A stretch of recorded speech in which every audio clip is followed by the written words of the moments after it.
Hello, I hope you can all hear me. Hello. Hi, thank you so much if you're tuning in for this. My name's Simon Catlin.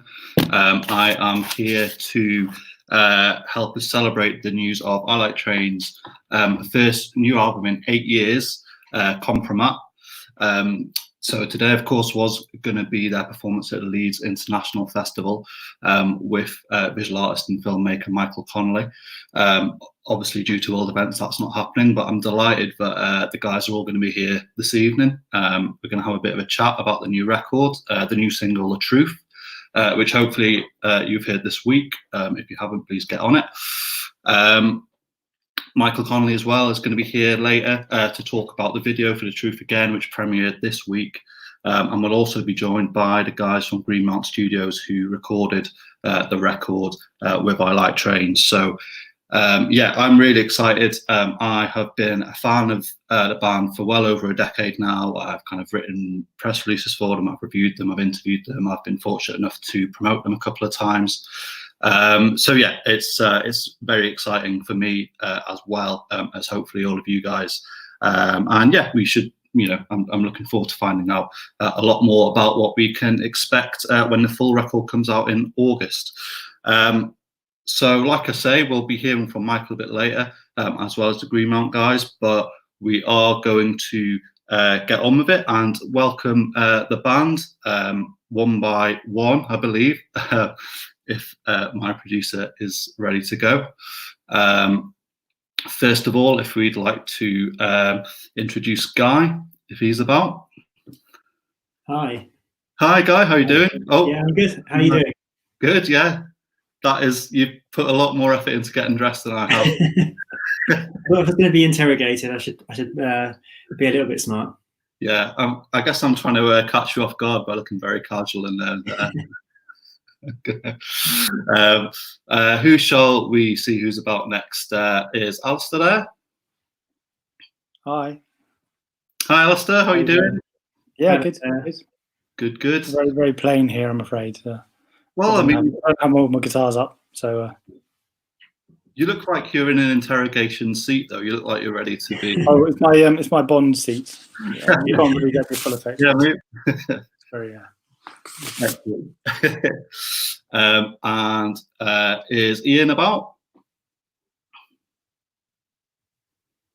Ian, there he is. Ian, oh, we can't hear you. We can't hear you, Ian.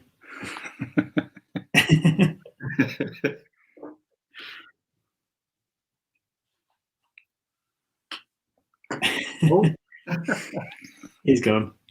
He's gone. Everyone else. Let's try Dave. Can you hear me? Dave, hello. Yes, we can. Hi, Dave. Classic Ian. Doing everything to get out of it. Twirling around somewhere. How's it going? Yes, very well, thank you, Dave. How are you?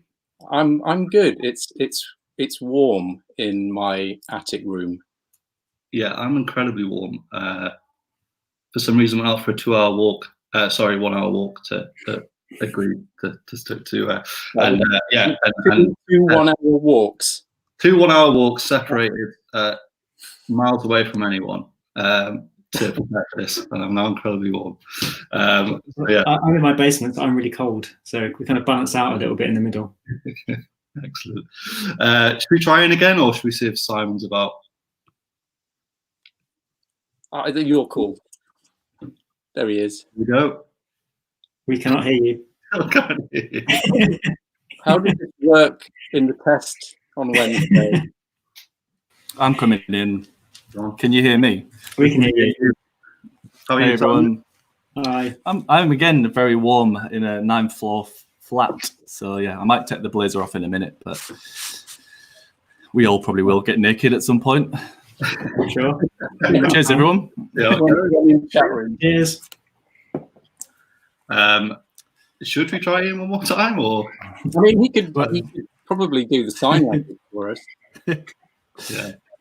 Ian. Is there a second? You see it? There's a mute button at the bottom, Ian. He's unmuted. Oh yeah. Oh well, you'll just have to be here in spirit, which is You can just mouth the words, and we can just guess what he's saying. he's one of the more eloquent members of ILT trains. He is. I mean, there was an audio test when you enter the broadcast, so Yeah. Can you go out and come back in again, Ian? Turn it off and on again. turn it off. Should we just start? Eh? Yeah. Start. So I should say as well before we do start, if you have any questions for the band at all over the next hour or so, please use the hashtag #AskILT, and we will see them and we will ask the guys at the end. But for now, I mean, first of all, obviously, I guess I should ask, given we're all sitting in our dining rooms, basements, instead of you guys being on stage tonight, how are you finding lockdown? How are you coping with it? Lockdown. I mean, I have two small kids. I guess people saw one of them in the film, in A Divorce Before Marriage. So lockdown has been trying to work at home whilst juggling the homeschooling for them, and sort of not really nailing either of those. So a little bit sort of spinning plates, really. Yeah. Is anyone else kind of having to work, or is anyone looking after kids as well and finding that? Yeah, working in 3 kids, absolute nightmare, impossible. Yeah. And you moved house, Alistair, didn't Oh you? yeah, and I moved house. Yeah. Wow. You're not For yourself. I'm still working, and yeah, incredibly busy with day job work at the moment. But other than that, it's kind of I'm coping fine, really. Yeah. Good. How about you, Simon? Well, I mean, I live by myself in a flat, so I'm a bit bored of the flat, if I'm being honest.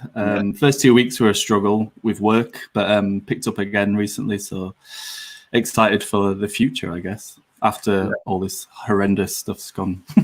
Yeah, absolutely. Whenever we're allowed the future to happen again. For a while. Let's get on to, we shall see, eh? Let's get on to something more positive, which is, of course, this week you guys finally got to announce your new album, KOMPROMAT, your first full album in 8 years. Simon, I think you have actual proof. We see, yeah. An actual album which arrived today. There we go. Test pressing arrived this morning, yeah. Have you listened?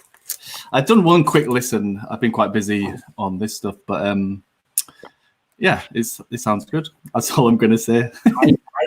I always, because the test pressings arrived to me today, and I dread that moment because I've had so many disappointing listens to a test pressing.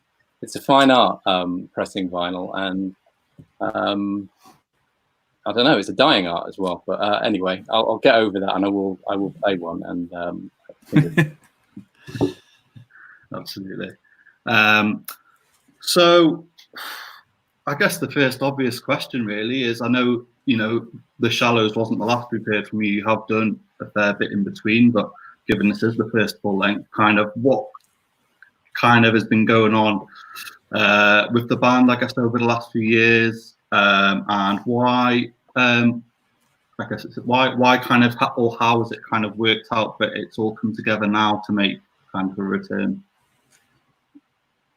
Am I going to lead off on all of these? I don't know. Maybe. I mean, you're the front man, Dave. Yeah. Here's Ian. Can you hear Ian? Can you hear you? Hey, how's that?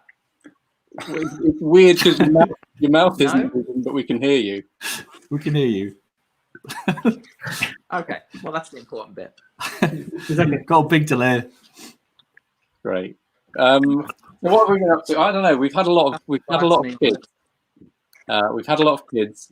How many are we? 2, 3, 4, 5, 6, 7. Yeah. So that's that's a good 5-a-side football team with 2 subs. Or an awesome band. And But you know what? We've been chipping away at music probably the entire time, but we just seem to take quite a long time about it. And I you know, honestly, I don't know how it's possibly 8 years since The Shallows. I have no idea how that happened. I don't know, you know, part of that, you know, you can see like 4 or 5 years of our lives in A Divorce Before Marriage. And we've just been getting on, you know, working and just sort of chipping away at music and playing maybe 2 or 3 gigs in a year, which is kind of fun. You appreciate it more when you're not doing it so much. You can just, you know, I don't know, I just sort of feel like I can leave everything on the stage if I'm doing it in tiny little chunks like that. It's quite a fun experience. Yeah, I don't know. What's everyone else been doing? Not having children, but doing a lot of work. And I don't feel like we've ever really been away, but I know that that's not how it feels to most people. But we've still been working on it, you know, on and off. There's the little guy. One of them, I can prove. You're doing all right. Last time you were like Magnus size, going to school on your first day, and so Oscar's now 8. I did know that. And year 4 at school. All right, I do need you to go though. Oscar famously features in A Divorce Before Marriage, as many will know. Yeah, when he's really small, which is, you know, that's one of the beautiful things about having that film, I think, is having footage of some band-related times in our lives and some of our personal life as well. Having that wedding, amazing. Oscar likes to own that over his classmates. I'm in a movie. They're all like, "You're not in a movie," and then he's like, "Dad, am I in a movie?" And like, "Yeah, he is. Yeah, suppose." Got that one ticked off early. Yeah. So you say you've kind of been chipping away and kind of always working on music, and I know certainly, but you said the actual gestation for this album kind of began as far back as 2013, with the kind of the coming together of a theme, I guess, which was the reaction to sort of the Edward Snowden links. So is it kind of a record that even though we're only seeing it now, it's kind of almost like flowed on from The Shallows, or was there kind of a theme and then you went away for a bit and then it's kind of come together kind of a few years later? I think, yeah, thematically it probably does flow on pretty nicely from that, and we've sort of, you made that point in the press release more eloquently than I will now. But I mean, yeah, it's similar themes. I think I was looking more at the personal impact of this technology on us, and that's still a, you know, huge issue. But now it feels like a bit more of a global record, and about how certain parties can use that data that they have on you, that you've sort of given them, possibly without even knowing, or, you know, inadvertently using these services that we're watching us on now, and sort of using that to manipulate our thinking. And that can be sort of small ways, you know, advertising and things like that, but it sort of increasingly feels like it's going a bit bigger, you know, sort of finding its way into geopolitics and how sort of certain actors want certain people in charge. That's sort of where it went, and it absolutely, you know, it didn't start in that way. It was that sort of little intrusions that I was looking at initially. The NSA leaks from Snowden, and it just sort of snowballed. And so I suppose the thing about writing a record about now is that there's a lot of now happening now, and it's trying to sort of filter that and draw some sort of meaningful narrative. You don't know what those major flashpoints are at the time. Absolutely. So it's kind of a little bit luck of the draw on when I sort of put pen to paper on certain things.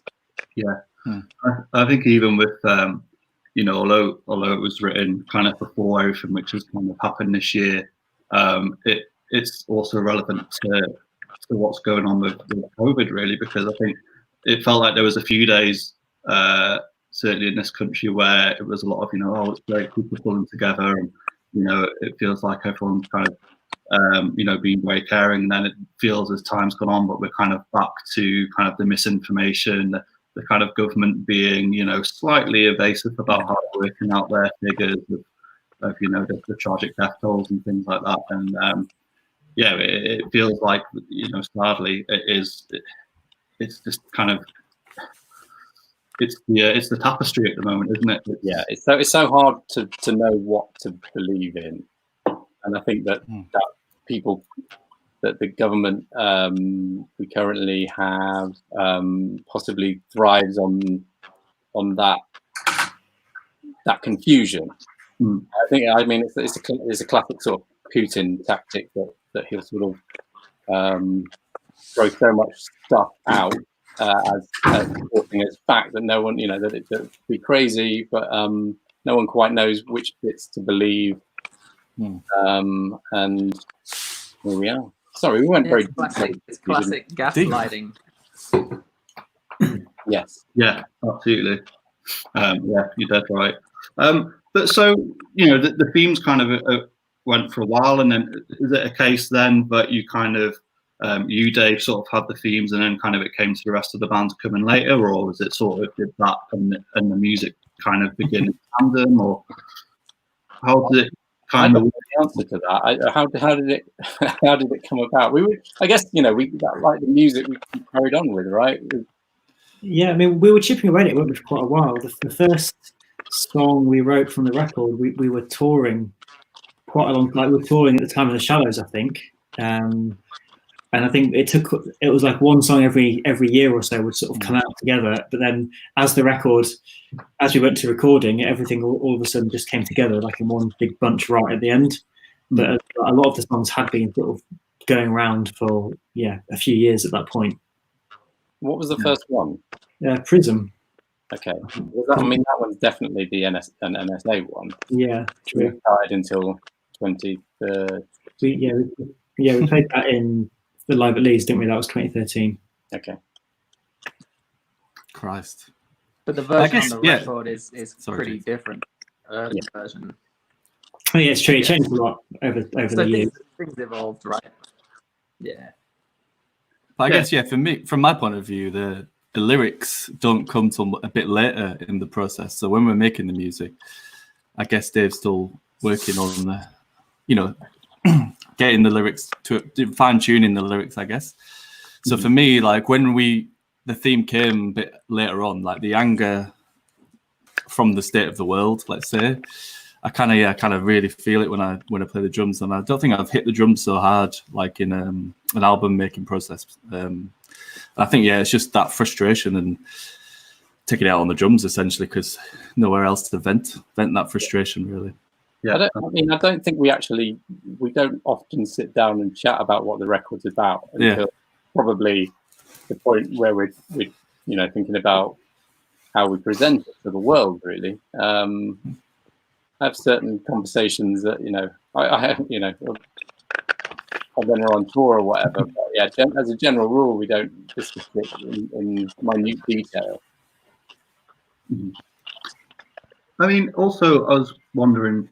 I'm sure a lot of people watching are kind of aware of the things which you guys have done in the last few years between albums, but kind of I was thinking the sense that after The Shallows, you did a lot of around Have Your 10th anniversary, and then obviously after that, it was the film A Divorce Before Marriage, which again, both kind of, I guess, episodes in the band which were a sense of maybe taking stock and kind of reflective and maybe like looking back a little. So how kind of maybe, I don't know if refreshing is the right word to use, but how did it feel kind of pushing that energy forwards again and actually setting your stall out as a band, kind of looking to the future again after kind of a few years of, I guess, retrospection? I mean, I don't know. That was a long question, Simon. It's always like I much prefer to be looking forward. I'm always excited about the next thing we do over the thing we just did. Although having those milestones where you actually release something into the wild or play it live for the first time, that's really nice, release. But yeah, no, it's always the next thing. Is I think, at least for me, I don't know. Does anyone else? Just I need to throw it to Simon. Simon, me. Yeah. The Shallows was a long time ago, wasn't it? I guess, yeah, we made the soundtrack. We also did make some other music in between, which I was reminded about earlier. So yeah, I mean, God, yeah, like I don't even know where to start on that. Like I feel like we've been active, but not online. Like offline, we've been quite active. And obviously the gigs have been great. We've played Leipzig about 25 times since the Shallows, and an intrinsic part into going into the record deal, yeah. I suppose. So exactly, yeah. Which I guess we can talk about a bit later. But yeah, Leipzig's like our second home now. I feel like we get so welcomed there, and it's really nice. But yeah, Jigger, what are you thinking, lad? Is your mic working? I think we've lost Jigger, haven't we? No, I am here.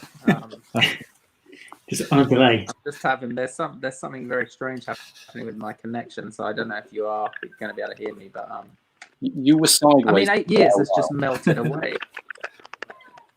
They have, and I think that's having families and careers, and I don't know.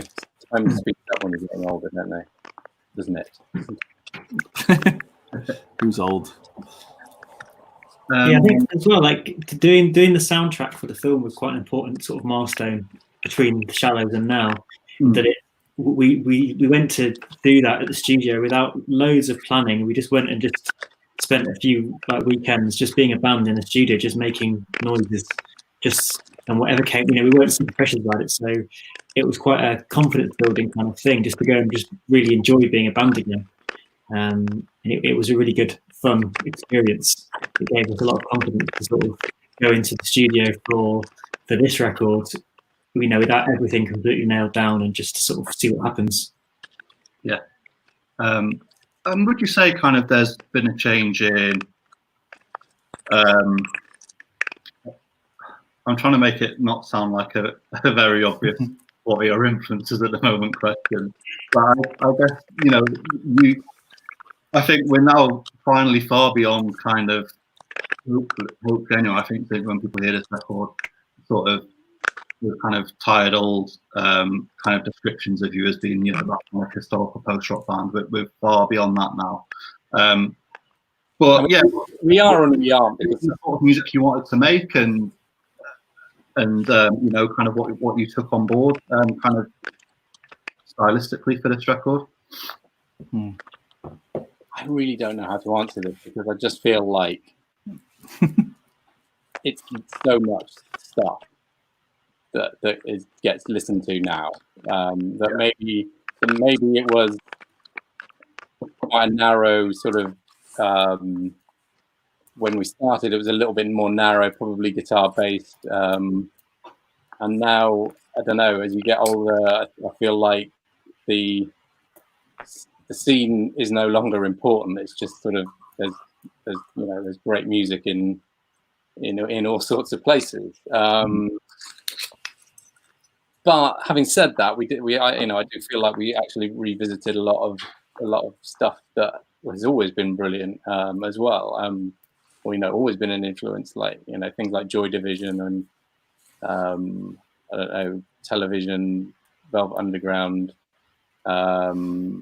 things that have just sort of, they've lasted. They will always be cool, and they will always sound great. I think it's quite interesting to have witnessed what people hear in the truth, because it's been such a pretty varied. So varied, and I'm going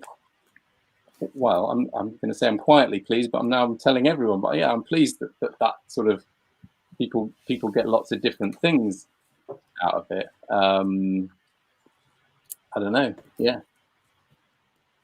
What was your favorite comparison, Dave? I liked the one where they said it sounded like I Like Trains produced by James Murphy. Yeah. I sent that on to the Greenmount boys. We can talk about that later. That felt good. People have talked about Marquis Smith. I quite enjoyed the Pet Shop Boys one, just because I thought I never would have thought that someone would think that I Like Trains sounded like the Pet Shop Boys in a million years. So Pet Shop Boys, U2, Dead Mouse. I got. I don't know where that's from. Dead Mouse. You know, classics. Just what we all. Dead Mouse, yeah. Yeah, I guess there's a case for, you know, like the more angry you get, it causes for angry music as well, and you know, I guess I hear it like I think you said, Dave, when we were actually doing the press release, yeah, you mentioned sort of like Joy Division and Birthday Party and kind of all this sort of early 80s sort of post-punk sort of stuff, which I definitely hear. And yeah, you know, a lot of post-punk is music for those times of anger and reaction and yeah, so I guess yeah. I think that's interesting because like Gang of Four is another one that sort of fierce political sort of stance, and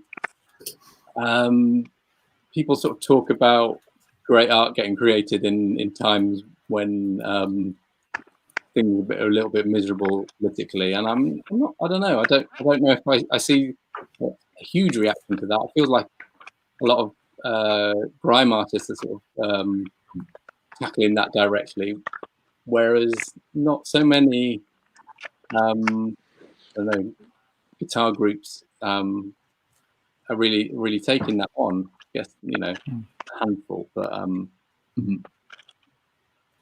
you know, I think we have to try to address what's going on. I don't look at it as if it's sort of activism or anything like that, but just for people to sort of think a little bit more deeply about what's going on, I suppose. Yeah, I mean, I think you've always described I Like Trains as kind of like a storytelling band as well, in some sense. And do you feel again that's the case here, or is this more? I mean, it's always you, but you feel this is perhaps more you than perhaps previous iterations. Do you know what? I think I'm still probably inhabiting a lot of bad people. I'm generally singing from the viewpoint of the villains of the piece, mostly. So I don't know. I mean, I'm angry, certainly, about the state of the world, but I think I'm still inhabiting characters.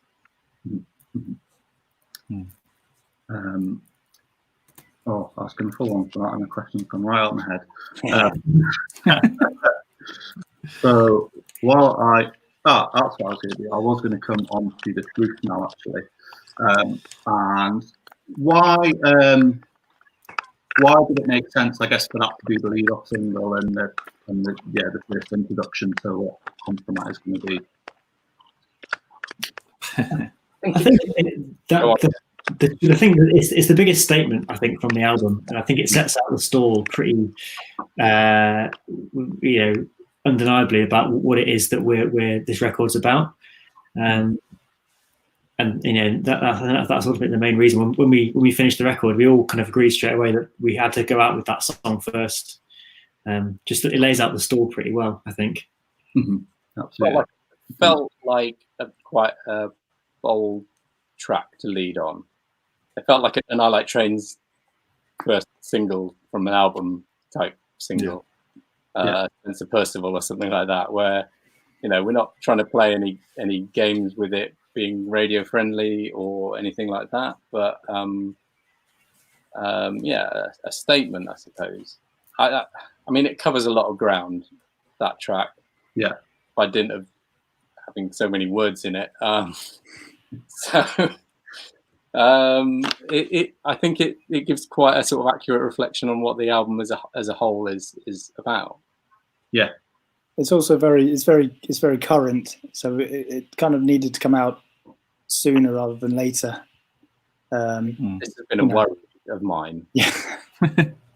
I mean, because it's taken so long. I mean, on the one hand, we'd all be better off, but I was a little bit worried that all the populist leaders of the world would have been voted out or impeached by now, and we'd be living in some sort of happy place, and then the world somehow managed to find a slightly worse place environment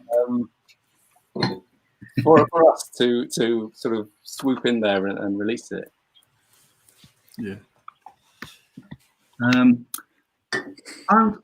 tell us a little bit. We did touch on it before, but tell us a little bit about Atlantic Curve and who they are and how they kind of came to be interested in putting the record out. As previously mentioned, we've been playing a few shows in once a year yearly pilgrimage to Leipzig, and in the last time we went there, there was a guy called Thomas who was DJing there, and he watched the show, and he works at a publishing company called Schubert, and I don't think we actually chatted on that night. I requested the Cutter by Echo and the Bunnymen and managed to clear the dance floor. So I apologise to Thomas for that. He didn't hold it against me. That, Dave. You don't remember it? Which show? Like which? In November, the last Leipzig. Oh, the last one, the very last. Okay. Yeah. And so anyway, and then I was chatting to one of the guys who was helping to promote that show, and he was asking about all these. We were playing new songs, what we're doing with them, and then he sort of gave us a few ideas on who we should contact, and we've been sending it around to various places, and getting, this is great, but it's not for us, or we don't have time and schedule, and so anyway.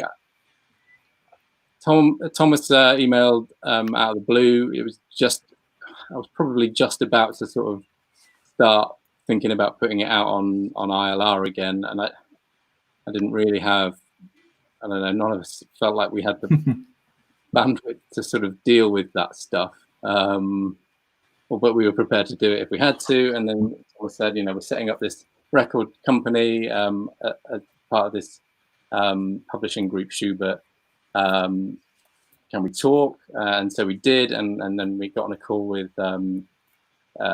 Thomas and with Daryl Monte, who is their London office, and he's worked with Depeche Mode and The Cure, so he has good pedigree, and and the deal looked good, and I was kind of keen because there were offices in Germany, for example, which feels like a place that we've always done.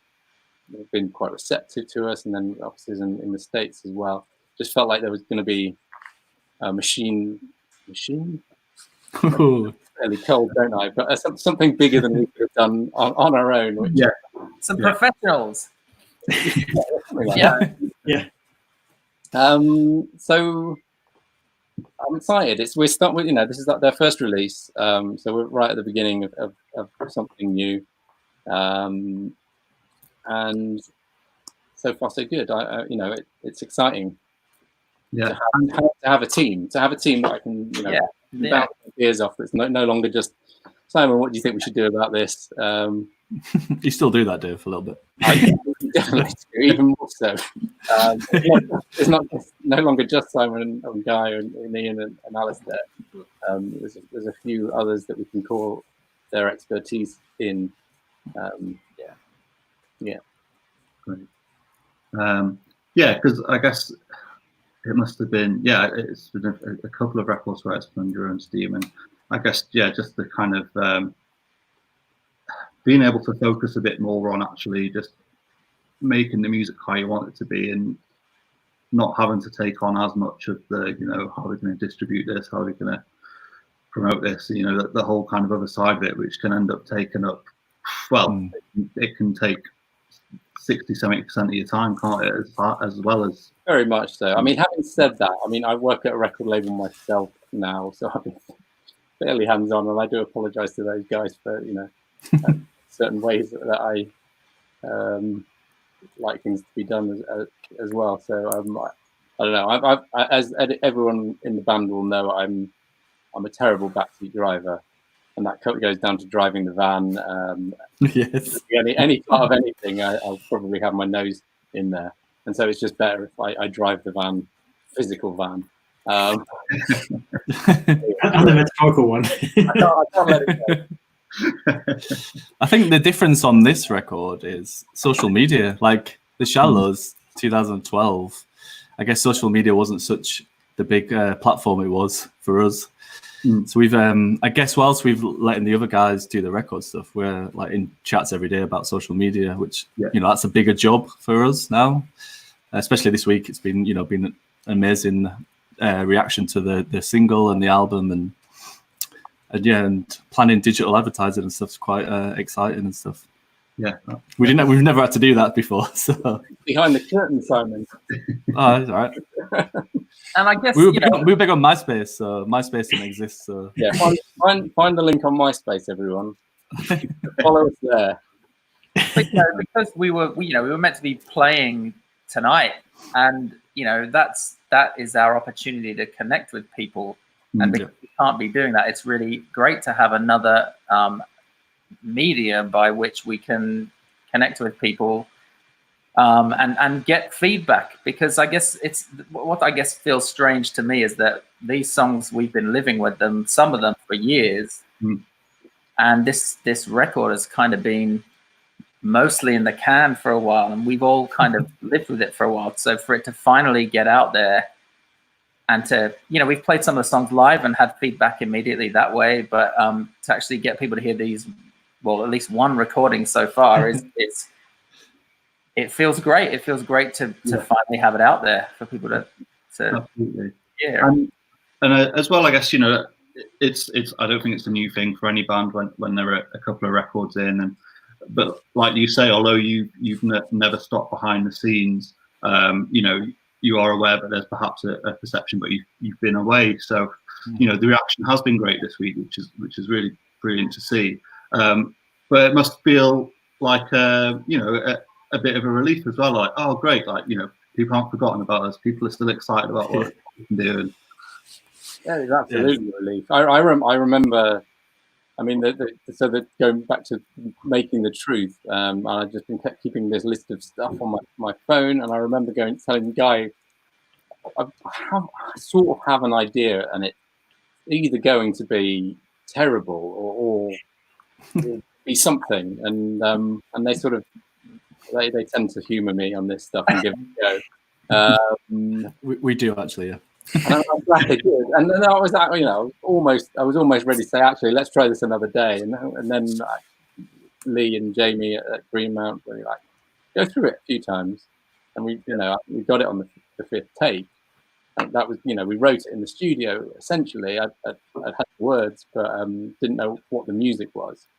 I just sort of bandied this idea around that this record would be our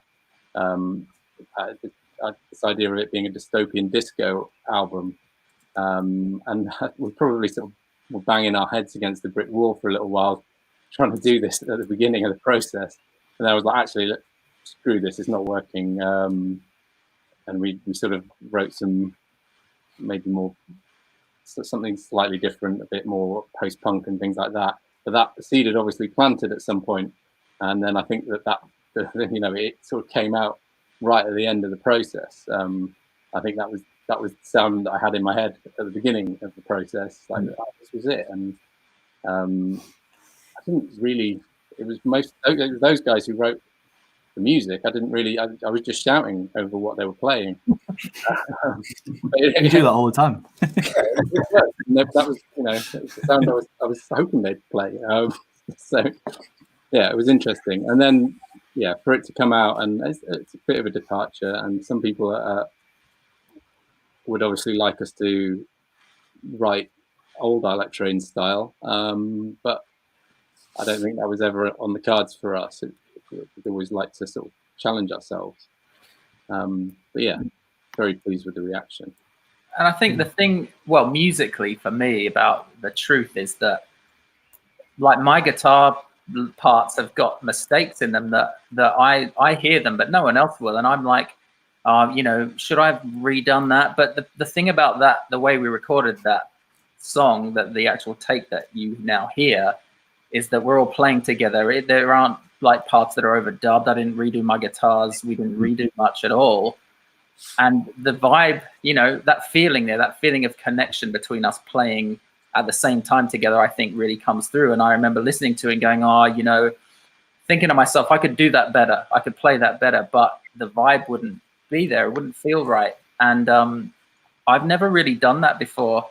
Personally, like, I've always kind of tried to get everything as perfect as possible, even if it means doing take after take, which can be really infuriating and really suck the life out of things. So I think this time I was like, no, let's just leave it. Let's just let it be what it is. And it feels great. That's what I guess working with Jamie and Lee, like, really allowed me to go, right, you know what, just trust that this is good, and trust that if it feels good and there's nothing really horrendous like about it in terms of mistakes, then let it be, because it's about the feel. And for me, this song is all about feel. So yeah, I think we really captured that.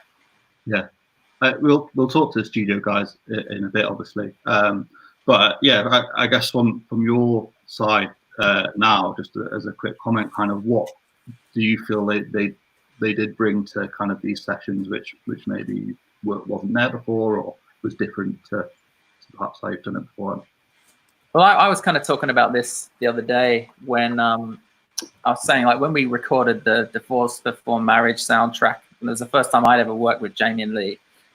And at first, they were very hands-on, and I was kind of thinking, wow, these guys are kind of meddling. They're meddling with our songs and our sound, and they play through a different amp, and like, what is this? And at first, I was very defensive about it, but over that kind of period of time of working with them, I realized what talented, awesome guys they are, and how their ideas, they weren't trying to push their ideas, they just have ideas, and they're very happy for us to say, no, we disagree, or, that doesn't work, or whatever. But a lot of their ideas were really great. And when it was that trust exercise. And as soon as I kind of clicked into that, and I was like, right, these guys are actually awesome, and they're on the ball, and they've got great ideas. Actually having different brains involved and different creative minds involved became a real positive point for me. And I thought, wow, this is bringing another dimension to this. And they were pushing us to do things that I think were outside of our comfort zone, certainly for me. And it was an opportunity to learn. And I think having done the soundtrack, it meant when we came in to do this album, I came in thinking, right, this is kind of a way more of a blank canvas in terms of, like, when we'd recorded before, the songs were as they were, and they were pretty much all crafted and honed, and we were there to record them and get the sounds right and get it to all feel right. But with Jamie and Lee, it was way more unfinished, and we were like, I felt confident and safe in the fact that we could go in with, like, sketches of ideas and come out with finished great songs. Yeah, I think they actually managed to remove that backseat driver from me. They're the only guys that have managed to wrestle trust, that ultimate trust, and that for the better, I think. Yeah. I mean, they know how the live room sounds, and, like, for a drummer, you can spend a full day sound checking the drums in other sessions, but they know the room, and literally within half an hour you're playing the drums and doing takes. And for me, I'll absolutely love them for that. And sometimes I do 2 takes and they're like, yeah, that's it. I'm like, what? I'm just getting warmed up. But I trusted them. Yeah, we don't want to play over and over again. We tend to get into the rehearsal room to play, rehearse for a gig. we're lucky if we get through one set. Just not in our nature to really agonize over that stuff. So that was perfect, you know, that we went take after take after take, and for the album. Yeah. Great. Well, yes, we obviously hope we'll have those guys a little later, and obviously we would like to speak to Michael next as well. And we've had quite a few questions through as well, which we'll get to right at the end. So I guess I've tried not to talk too much about the album as a whole in depth. It's still kind of 3 months away, and we kind of don't want to give everything away. But I guess kind of you've touched on it. I guess what could people expect? Perhaps from the rest of the record, what do you feel like you could give away about it at this stage? What do you reckon, Guy? Good question. Yeah, as I said before, I think the truth sets up the stall pretty well, which is why we've led with it. So not more of the same, but it's that definitely is giving you an idea of the vibe of where we're at. There's still crescendos, but less of them, I think, than in our older stuff. And I think, dystopian disco that you're saying is quite a good way of referring to some of the stuff, I think. And but there's definitely a lot of noisy guitars on it from Dave. There is a lot. I didn't want it to be nice. I think we went down. I think we tried to be too tasteful at times. It's possibly a little bit more of a blunt object at times. Dissonance. I would often ask Ian what. I know what you're going to say. What Thurston Moore would do. He was, wanted dissonance, or at least I did, and so I provided a fair bit of that. Yeah, we used we used Jazz Masters on this record more than ever before, and I think that you think about, for any guitar players out there who are into this kind of stuff, keep it brief. Think about we ain't got all night, mate. think about classic Jazz Master players, and I guess we were trying to channel some of that energy. That's all I'll say. Right. Good lad. Are we allowed to mention kind of guests or anything at this point? Are we allowed to mention anything in terms of, is there any guests involved on? Well, I think you can find out on the track listing. Yeah. So Annika, who is in a band called Exploded View, is a guest vocalist on one of the tracks, and her stuff and Exploded Views were one of the sort of, they were on our mood board and stuff that we were referencing. So it was great to get her involved. We randomly we hung out with her pre any music that she'd put out a music festival in Germany about 12 years ago, 14 years ago, don't know. And so I emailed her out of the blue and said, hey, remember us? Would you like to contribute? And then we had a really just a great exchange about the concept of the album and the concept of the track. And then she sort of really invested herself in that. So we were delighted to get her involved. Great. And that track is brilliant as well. So, yeah. Wait for the album to hear that. Brilliant. Well, yeah, thank you for taking the time to answer those questions. So we're going to chat to Michael now. Is that right? Yep. We're going to, it's just going to be Dave and Mikey. Are we coming out? Is he going for a rest? Jiggan's going out. He needs to sort his Wi-Fi out down south. What? Here's Mikey. Hi. Hi. You all right? Okay. Yeah. Hello. Yep. And I'm picking us off. Who's next? Hi, Mikey. Just me and you. Hi. Yeah. How are you doing? All over again. Yeah. Very confusing. You okay? It's been going well. All right. Nearly an hour. Yeah. We we've been rattling on, and I haven't prepared anything, so I'm hoping you have. Well, I've got some So stuff. I mean, okay. So Michael, Yeah, you go first. he has made the video for The Truth, and he has done the artwork for KOMPROMAT, and you came on tour with us in year. I'm very bad with years. Well, it was for Progress Reform anniversary tour, was it? yeah, no, but we did the Shallows as well. Okay, so we've done lots. Yeah, no, we've done a bit. So that, I mean, the Shallows was 8 years ago. I'm Yeah. reliably informed. So that will be how long we've worked with you. Yeah. For, in one way or another. Yeah. So we were glad you were up for working with us again. Yeah. Well, I think Simon got in touch with the new album just to talk about this show that we should be doing right now. To do some live visual stuff, but I've been doing some work with some like data visualization techniques that really fit very well with what I understood the themes of the record to be. So I kind of pitched the record to you guys and just said, "Can I do the cover?" Yeah. We haven't done anything. I don't think I've ever told you this, but I always imagined that the cover would be photographic. Really? And then you said no. It's going to be. It's a graphic design. Well, it's a scan, so it's kind of a. It's a picture of a piece of paper, very flat, very close. Possibly yourself a little short. Yeah. Are we going to go into what have we prepared? Are we going to go into the video first? Well, I've got. What do you want to talk about first? I've got like. It feels like we've naturally gone to the artwork.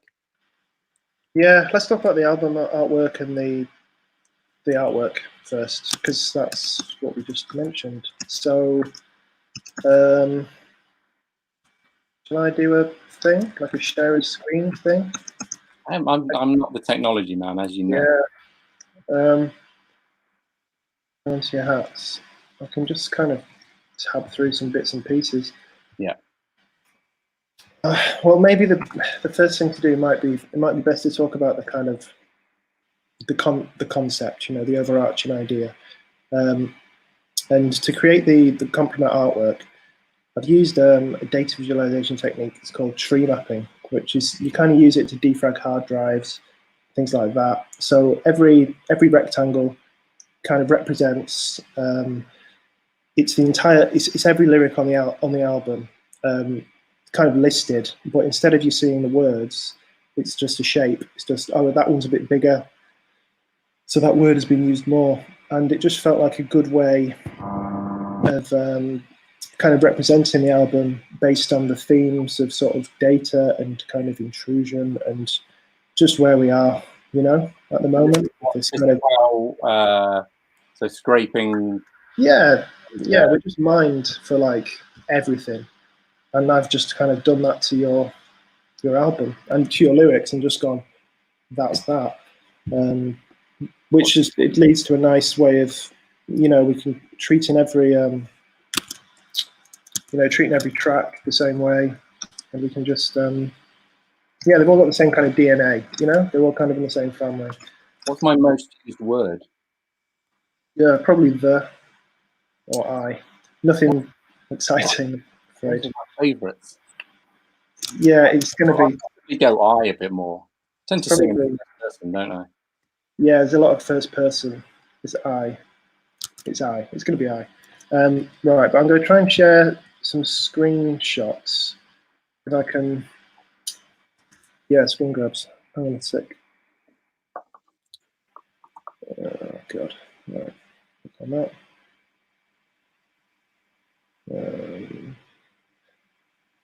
Right, we're just going to do this. Get ready. I'm so ready. Right, so should this be like, should get some same feedback, no? Oh no, then I need to click on that. That's just me. Mikey, where have you gone? Right, somebody who's like the technical person needs to make that screen that's appeared kind of pop up.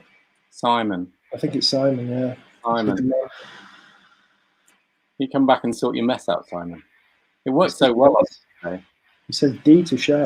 Yes. I press D. Oh, hang on. Oh, he says he has shared it. I can't see it.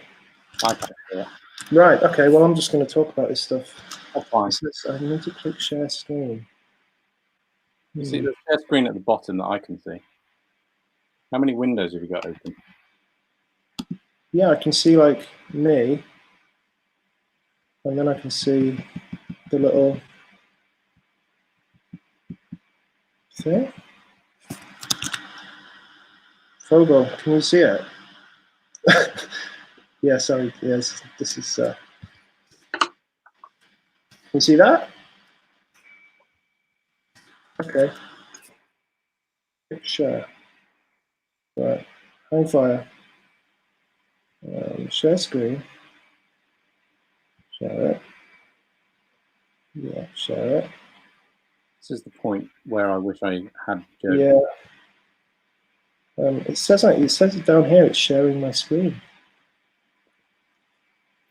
No, that's me again. Unless I'm on your screen, which is entirely possible. There's like another little screen thing down here. But you know, in lieu of that, We can talk. we can just talk. So, So we talked about the artwork, and then so how have you actually? I think the interesting I part, made this. is how you rendered it. Right? Yeah, so I've used something called a pen plotter because you know it's created digitally. It's created. That's very confusing. It's created digitally, but it feels too cold. You know, like just something lines and stuff like that. There we go. Hey. Jesus, right. Okay. Well, I'll show you how I. Let's just start with some early iterations of stuff. Yeah. Actually, no, this is a good thing to show. So this is. You see that? I can. Yeah. Well, it's just a ton of words. So that's kind of like the album cover if I just made it with words instead of all words. Yeah. So that's like, and it's a bit of a mess. But, the exciting part of this is that everyone can see the private chat. Oh yeah, shit. Let me hide that. We just go to public. That's fine. I'll do that. Yeah. So there's that.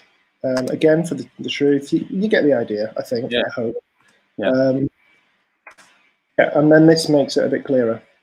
You know, you can kind of just saying, it's gone like a work meeting, but yes, we can see it.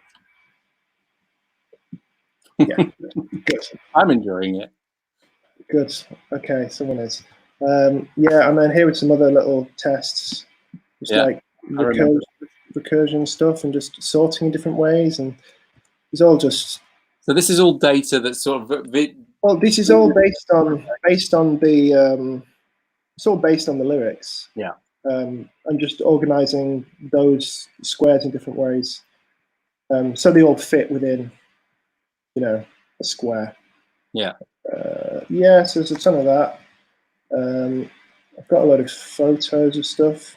Yeah. So early on, I was playing this idea of, you know, like a 3x3 grid for the 9 tracks, but I think we decided it was just too busy, really. Too small for Spotify. Yeah, well, you couldn't see. I mean, that's quite a nice shot. You can see, you can kind of understand how it's made. What I'll do, actually, I'll show you the. I made a little time lapse today of the plotting. So yeah, this is how I did it. So I make it and then I print it using this plotter, and then I scan it, and then they're kind of there.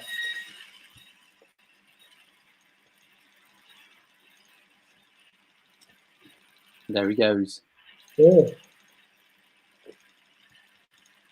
Yeah, it doesn't go that fast. I've sped this up to kind of Benny How Hill long does it take? levels. It's about 15 minutes. And this is not 15 minutes. Oh, But tell it us just, about the font, Mikey. Or the sorry? font. Tell us about the font. Oh, the font. Yeah, it's a Hershey text. So it's a single line typeface, and I think they were developed originally for use on like weapons by some like US naval laboratory. And so it was just one of those things. It was just like very serendipitous, I suppose. It just really fit with the aesthetic and everything we were doing. So yeah. It's just sad it wasn't the Russians that invented it. Sorry? It's just sad that it wasn't the Russians that invented No, it. it's the Americans. Yeah, those guys. Okay. So do you have anything else you'd like to say about the artwork? I don't know. Let me think. I mean, I think I like it. Yeah. It's that was a vinyl test I did from today for line thicknesses. I'm just, yeah. So, and then we did these things, bits and pieces. It's just kind of, yeah. I'm happy with how it's worked, and it's just got a really sort of human quality to it, which is, nice because everything's online, Yeah. So it's nice that it does have that imperfection, because you can go in and mess around with like grains and what have you in Photoshop or whatever, but it's not the same as just making it. So whenever possible, I'd like to take things out of machines and then kind of put them back in. Same with the video work. Can you show us the screen where you create this from? Because you don't open Photoshop. Oh, you mean the it's what do you call it? Much more boring. Yeah. No, it's, well, for anyone who cares, it's written in software. It's written in processing, which is That's fascinating. it's like a creative coding platform, and I've been using it since I did my degree, and that was quite a long time ago. Yeah, I use this technique for something for do you remember Constellations that happened in Leeds? Yeah. I did some artwork for that for Broken Social Scene, doing a similar thing. Okay. But wasn't as good. But It's the best for us. yeah, so it's let me find it. Oh god. You have to bear with me. I didn't think I was going to Sorry. open this. It's all right. Yeah, so, well, you can see it's a little coding environment, so it's not super exciting. But yeah, there you go. And so I've just got I've got a load of text files where I've in fact I've got those here, where it's just like this is every single word on the album. But they've all got to be on a single line for my code stuff to work. So it's just. Oh, the chat's come back on. You should flick that to the live chat, Mikey. Yeah, sorry, mate. There you go.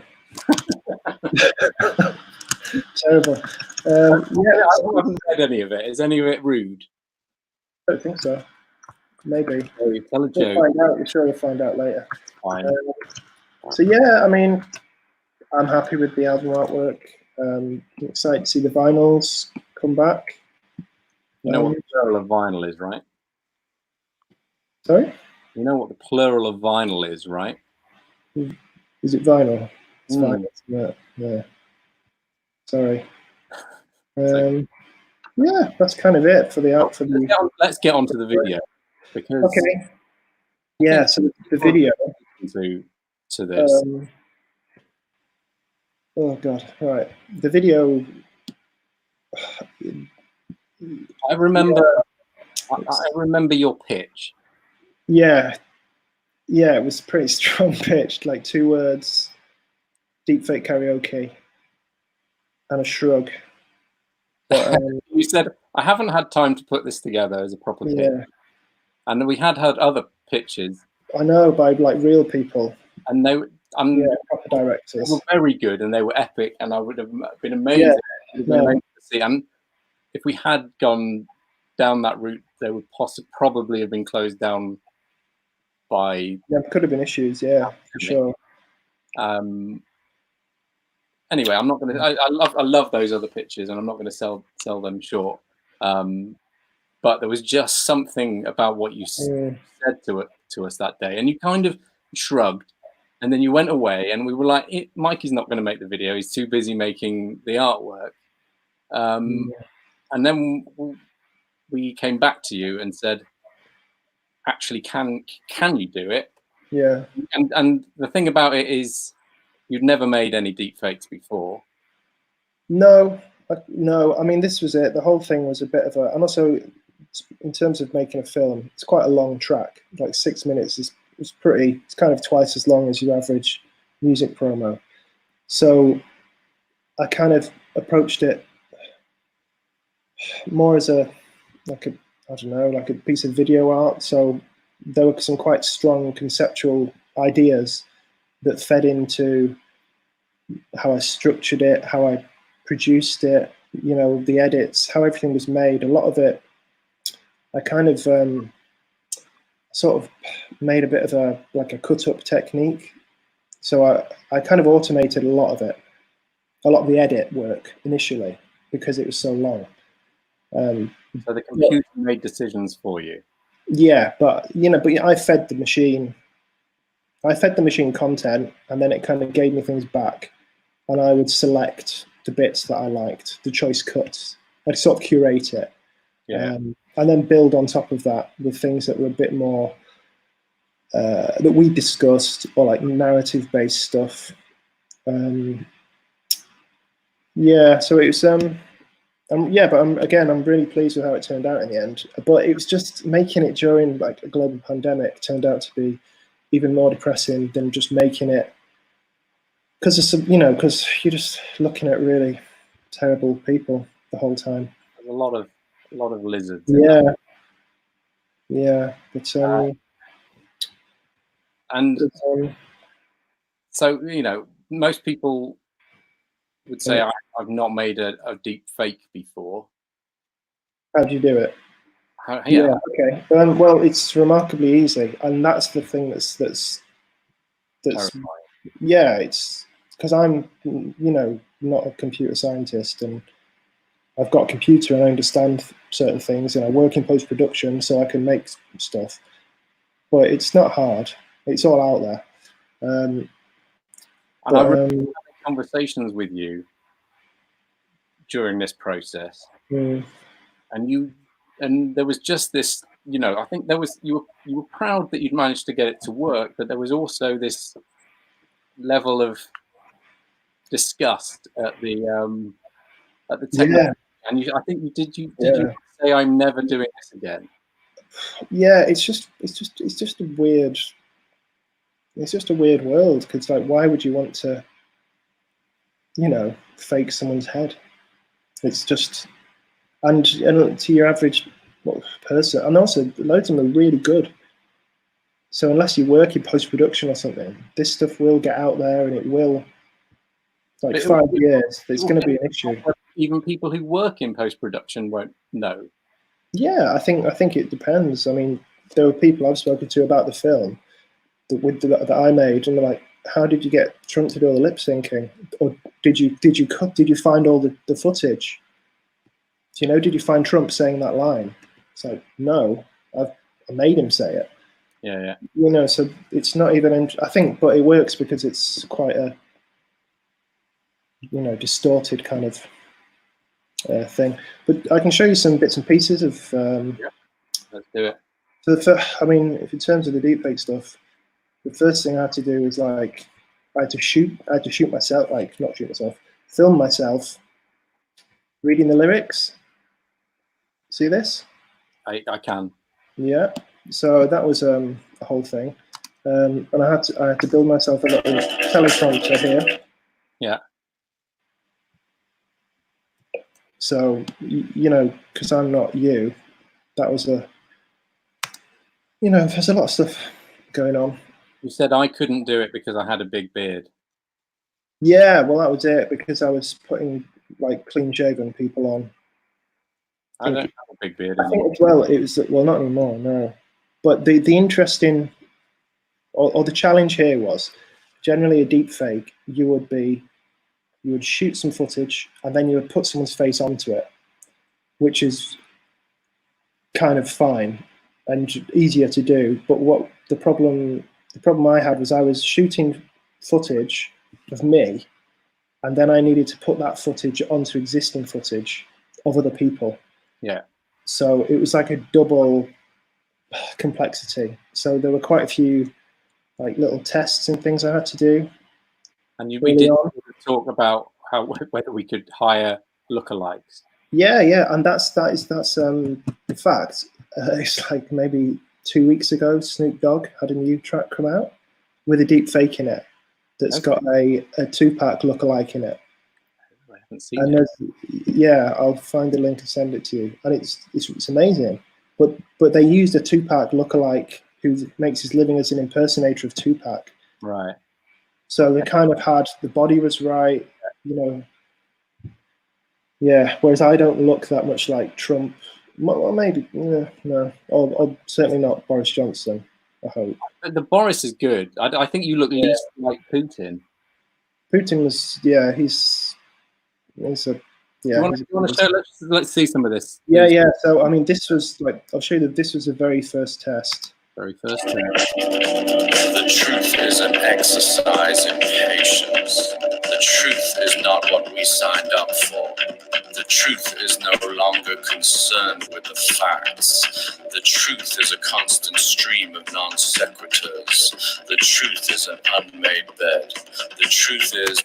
So you get the idea that looked. You didn't send us that one, didn't I? No, I probably didn't send you it because it looks terrible. And it's terrifying. Yeah, and it would have just made you go, "Shit, this guy's not going to be able to pull this off." I'm kind of into it, but yeah. But then you start to see. The truth is an exercise in patience. The truth is not what we signed up for. The truth is no longer concerned with the facts. The truth is a constant stream of non sequiturs. The truth is an unmade bed. The truth is love works in mysterious ways. I guess we'll never know. Yeah, so then that was the one that started to weird me out, because it just like looks, it's just his head. But then the difficulty is taking this floating head and then bringing it back into something. You were talking about having all these load of floating heads, weren't you? Yeah, like a kind of, what's it called? Sorry, I just realised my laptop wasn't charging and it was about to die. That would have been good. Yeah, is it Busby Berkeley? That situation. Dames, it's that film, you know, those kind of choreographed dance sequences where we could have, it was a way we could have gone, but we went more like paranoia. So yeah, so just, you know, this was the kind of stuff I was looking at for quite a long time. Can we talk about the part where you were making this video and Boris Johnson was in intensive care? Yeah, well, that was a bit of a, I'm glad he pulled through, put it that way. Yeah. I mean, we all are. Yeah. This is kind of, it was an interesting conversation we had that day. Yeah, it was a kind of strange thing. So this thing here, this is from the kind of deepfake kind of building system. So the footage on the left-hand column, that's like my source footage of Trump. The footage down the middle column is me, and that's your sort of destination footage. And then the footage on the far right is the kind of the merging of the two, where you've kind of transferred the style from the left column onto the center column. Yeah, and it's just. I love this shot. I remember when you sent it to me. Yeah, it's kind of weird. Because it starts off really well. You can see this one. It starts off really blurry, you know, but then as your iterations go up, the kind of face comes into focus, and it's quite. And you were setting these things to render like how many hours? Yeah, for days, for like 2 days. I've got 2 powerful machines. Yeah, so probably like 2 days per. I think we've got like 3 or 4 different Trumps in the video, a Putin and a Boris. Yeah, probably 2 or 3 days each. So like that you, I mean, 48 hours, 72 hours. How nerve-wracking is that 3-day wait to see what you've done? Well, I kind of knew, yeah, it wasn't great. And also I was a bit concerned about it overheating and stuff, you know, so I turned all the radiators off in my studio, and, you know, because I was only going in at the weekends. Cause I was, you were doing this whilst looking after your 2 kids? Yeah, it's a good mix. Because they weren't at school. It was all planned out beforehand. And Sorry? it was all planned out before. Yeah, well, this is it. I mean, I actually hit my deadline in terms of the time I spent on it. It's like bang on. But I mean, I'm so impressed, and I've said it to you. I've said it to you on WhatsApp, and other messages are available. But I probably haven't said it to you on video call. But it just blows my mind that you could pull it off. Oh, thank you. No, yeah, no, it's. I'm really. I was very relaxed about it all. I do remember sort of there was one email where you. Well, it was when they'd closed the nursery, and my wife's a key worker. It's like, okay, so I just have to stop my job now and just look after 2 children under 5 indefinitely, and you know, so yeah. So there were probably 3 weeks I didn't touch it. And then in April, I managed to get back into it. But I don't know, you created something genuinely amazing in that time. Yeah, but I mean, a lot of that is down to this kind of system that I built of this kind of cut-up thing where because I kind of made like almost like six films-ish, crude edits that were like, this is roughly about this kind of thing, this is roughly about this kind of thing, and then I could do things in my software. It's all like standard software. Like I use After Effects and Premiere, and then I use the software to just like ramp up the complexity. You know, build up the edit paces and stuff, and then you just get these weird juxtapositions sometimes, and it's a bit, yeah. Just that element of randomness is. I think is quite interesting. Sometimes rather than like laboring over something, probably a bit like what Ian was saying about, you know, those takes. It's like more about the feel of it, and this it was just because I haven't cut this to the track. Like it's not on the beat or anything like that. It's just you can't tell that at all when you no, but it's so cutty that it's. What do you have a favorite point in the video? I really like this kind of stuff, but it was too much for the too much to be used all the time. Let me find it.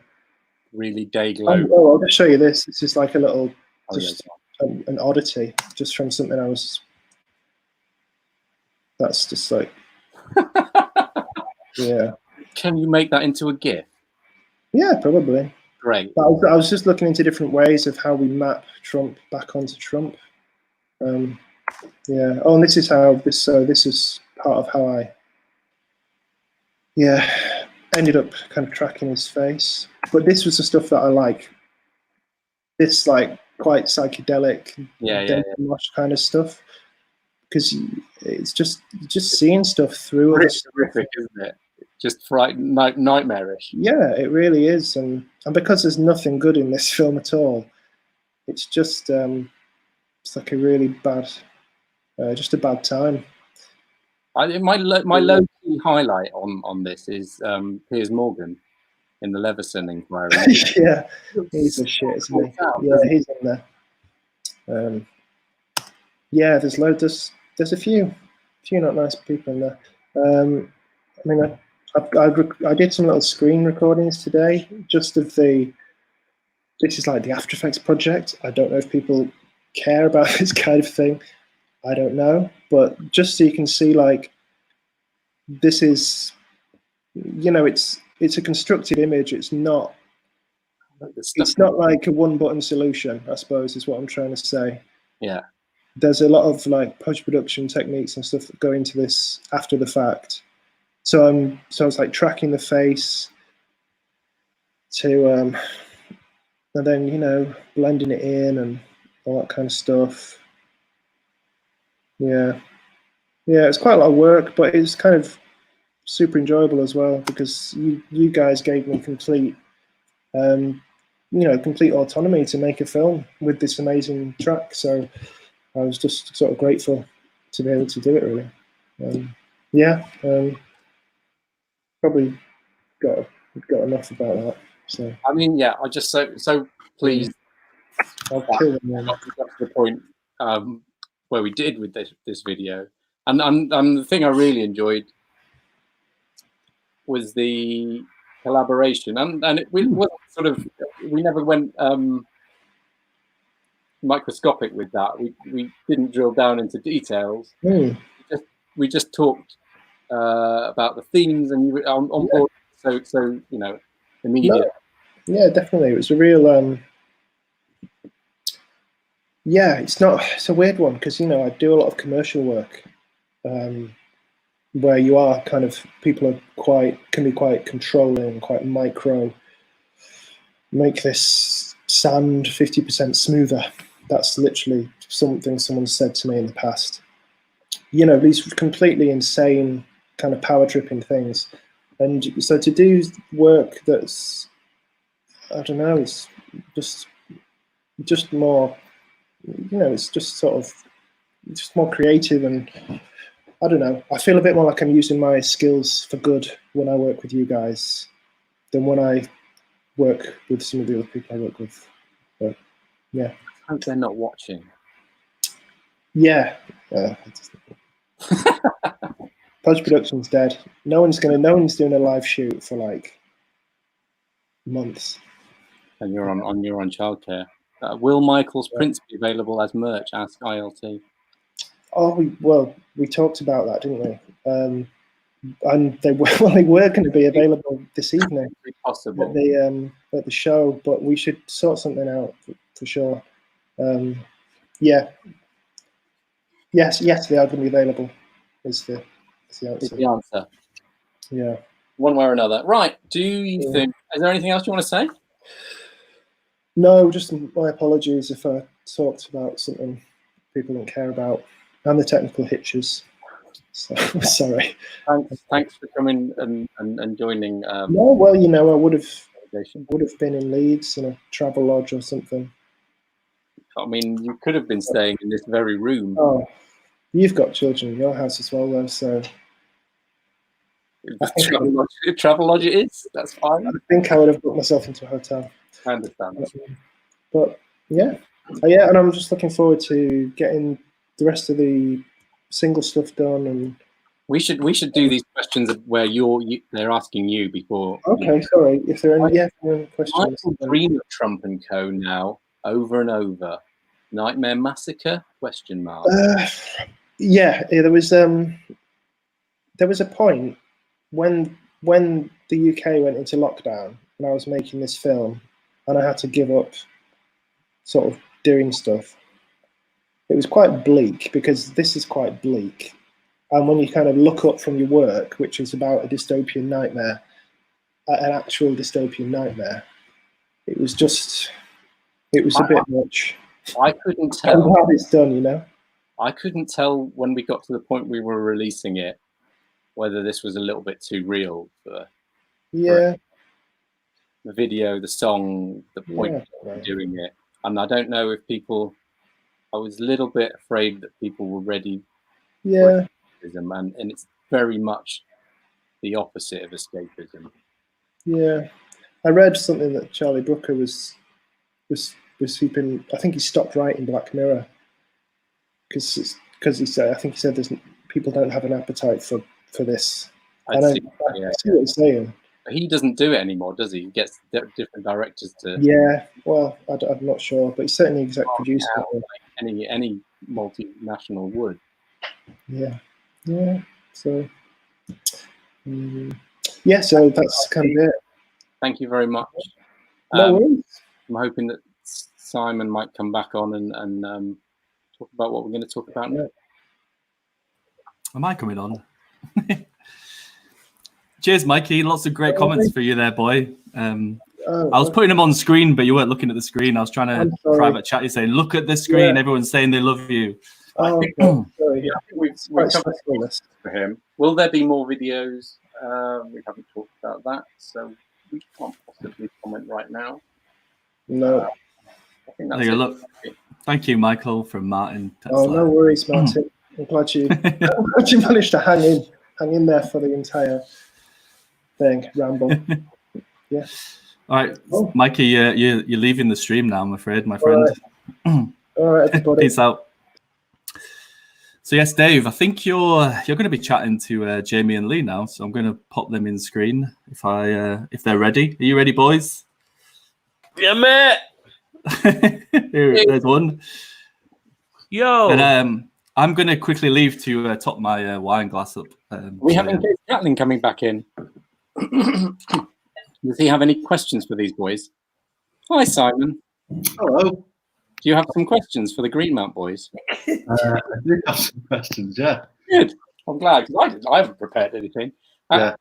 How you doing, Jamie? I haven't seen you for a while. I saw Lee Dave. I saw Lee on Wednesday on the screen.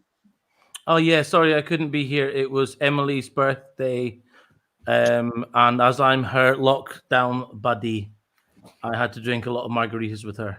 I understand. Happy birthday, Emily. We had a nice time. She's in the background. I don't know if you can see her. She's listening to you on headphones. Lockdown, lock up. Yeah, that's what they call me. What are you doing tonight, Lee? I'm on the old cider. No, I'm not. It's a nice white, refreshing white. We should probably admit to you guys that me and Lee take the release of a record very seriously by getting as drunk as we can on the day that would be the launch gig. It's true. So we've done the same tonight. I mean, this is the new. This is normality, right? We have to do. There are certain traditions. Yeah, of course. That need to be upheld. So we've me and Lee have been checking in on each other's drinkings for the last few hours. So cheers to the ILT Trains record being out. We're well excited. I mean, we literally couldn't have done it without you. Oh. I'm going to let Simon Catlin take the hot seat. How are you doing, guys? I'm going to, throw a few questions at you, if that's okay. Yeah, of course. First of all, before we get into chatting about ILT Trains, at the risk of making it sound like you're at your first day at work or something, could you tell us a little bit about the studios, kind of who you are, what you do, kind of what the studio's kind of about, really, paint a bit of a picture of it? Yeah, of course. Lee, do you want to go or do you want me to go? No, you take it, man. You're good. So Greenmount is me and Lee, and there's a third one of us, a guy called Rob, who worked a tiny bit on this record, but not as much as me and Lee did. And we are a studio that provisionally started in Wakefield, but we moved to Leeds many, many years ago. And we like recording bands as live and as involved as they want to be together. And we like to make people initially feel like we want people to feel as comfortable as they can straight away, but obviously that's a difficult thing. But then we want people to feel free. We're basically musicians who never really felt very comfortable in studios, so decided to run a studio to see if we could make one that felt comfortable. I think that's probably the way I think of Greenmount. Lee, is that what you think? Or yeah, definitely. I think both me and Jamie started it for the same reasons, where we loved recording and we were musicians ourselves, like Jamie said, that wanted to create a space that was like, you know, a toy shop or a fun place to make records, somewhere that people would feel safe. And, you know, definitely over the years, we've kept that as our, you know, priority in lots of ways. And we've kind of been lucky enough to keep going and eventually end up in a place where we can continue making records with interesting bands like these guys. And, you know, it's been a great experience for us working on this I Like Trains record, because it was kind of spread out, and we saw like a kind of snapshot of their lives over a long period of time, but also made an interesting record because of it, I think, where we... I guess the question I should ask you as well, really, given where we are in the world, is how has kind of the lockdown affected you guys? Kind of, how's it affected your work? Really, like I'm guessing you're not able to get in the studio. There's nothing getting recorded. Is there any work you are able to carry on with? And yeah, I'm still in the studio every day, and doing lots of mixing. And Jamie's bought himself a lovely new mic. I don't know if yeah. Look at this. So Lee does an awful lot of mixing work as well as the recording. So yeah, you're still on your own, but in the studio. You also live very close to the studio, so you can get in without it's like round any trouble. And I'm still based in Wakefield, so I'm in Wakefield, still doing bits and pieces of stuff, writing. Because we're still musicians as well. Anytime we get a break from the studio, we try to write songs or try to learn something new that we didn't know before, or do something like that. So I've been doing an awful lot of that as well in the kind of meantime. Yeah, there's no live tracking going on. It's our ethos of our go-to tracking method is to have a lot of people in a small room vibing off each other, and as that's the main thing that we're not allowed to do at the moment, we're not doing that at the moment. Yeah, I'll tell you what's interesting though is definitely that we've both been able to continue working in some aspect. Like Jamie's doing lots of mastering. I've been doing lots of mixing, and the landlord at our place has been super nice to us, and he's just paused the rent for us. That's really great. So initially when this came about, it's like for businesses like us and for many businesses out there, it's like absolutely terrifying. And definitely I went through a bit of a freak out, and knowing that the landlord was just incredibly kind to us has just meant that we can keep going. And we're just on pause in some aspects of our work, but the rest of it's still going. Yeah. We're also, I know this will eventually run out, but at the moment, it's really great because every week there's still, because the records that we've recorded, there's still such a backlog of them not coming out. There's still this thing that every 2 or 3 days is another record that comes out that me and Lee can be like, oh yeah, this is exciting. There's a lot of records appearing right now, which are ones that we've been excited about. The Trains one is one that we've been looking forward to being out for such a long time. But I've got really into doing a listening party with my partner Emily in every Friday or Saturday morning if we forget to do it on Friday. And then the one this morning, which is full of loads of records that I was so excited about. So there's that as well. Yeah, absolutely. It's I think music really kind of keeps you going, certainly during times like these, and seeing new releases coming out, and it just gives you a bit of extra energy, which might not be there otherwise, doesn't it? Yeah, definitely. Yeah. But yeah, so on to I Like Trains. So you guys, did you first work with them with the A Divorce Before Marriage soundtrack? Is that correct? Yeah. Yeah.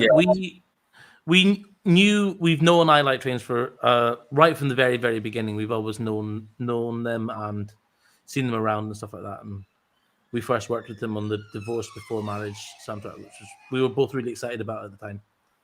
Yeah. And so did you come and start kind of already fans or kind of already aware of their sound and kind of what they do, or was it sort of a case of meeting them and?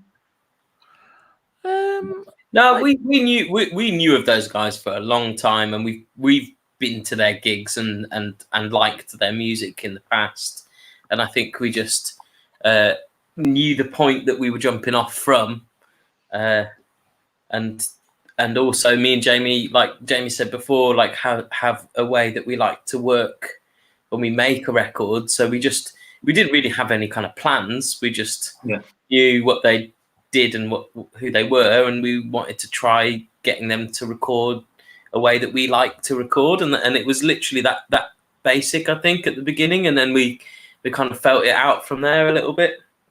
Would you say that's fair, Jamie? Yeah, definitely. I was also thinking about this earlier. I could be wrong, but I suspect that there might be a very small chance that everyone technically involved in this record, so me, Lee, and Tom, who did the mastering, we might have all been at their first gig.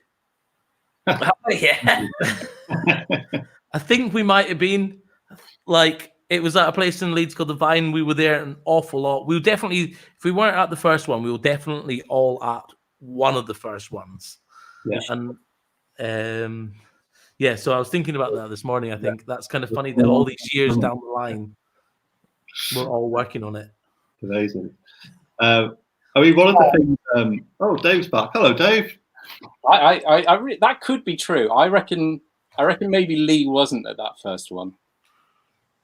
Tom was working behind the bar. Tom was working behind the bar. I would have normally been doing sound, but I don't think I actually was. But I think I was there. I think you were certainly at the second one because Napoleon played that one. Oh yeah. Anyway, yeah, it could well be true. I do remember being stood next to Denise Van Outen at one of your gigs once. I was at that one as well. It's also true. Do you know what? That night I didn't see her. She was a +1 on our guest list. Everyone was talking about it, and I didn't see her. That's because she stood next to me the whole time. We only had eyes for you that night, all of us. Of course, we were awful that evening. We tried to play a new song and really fluffed it. I don't remember. That's good. I had a great time. That's the perfect thing. You spun out at your gig. No one remembers how bad you were that evening. I loved the big breakfast. It was like a highlight of my day.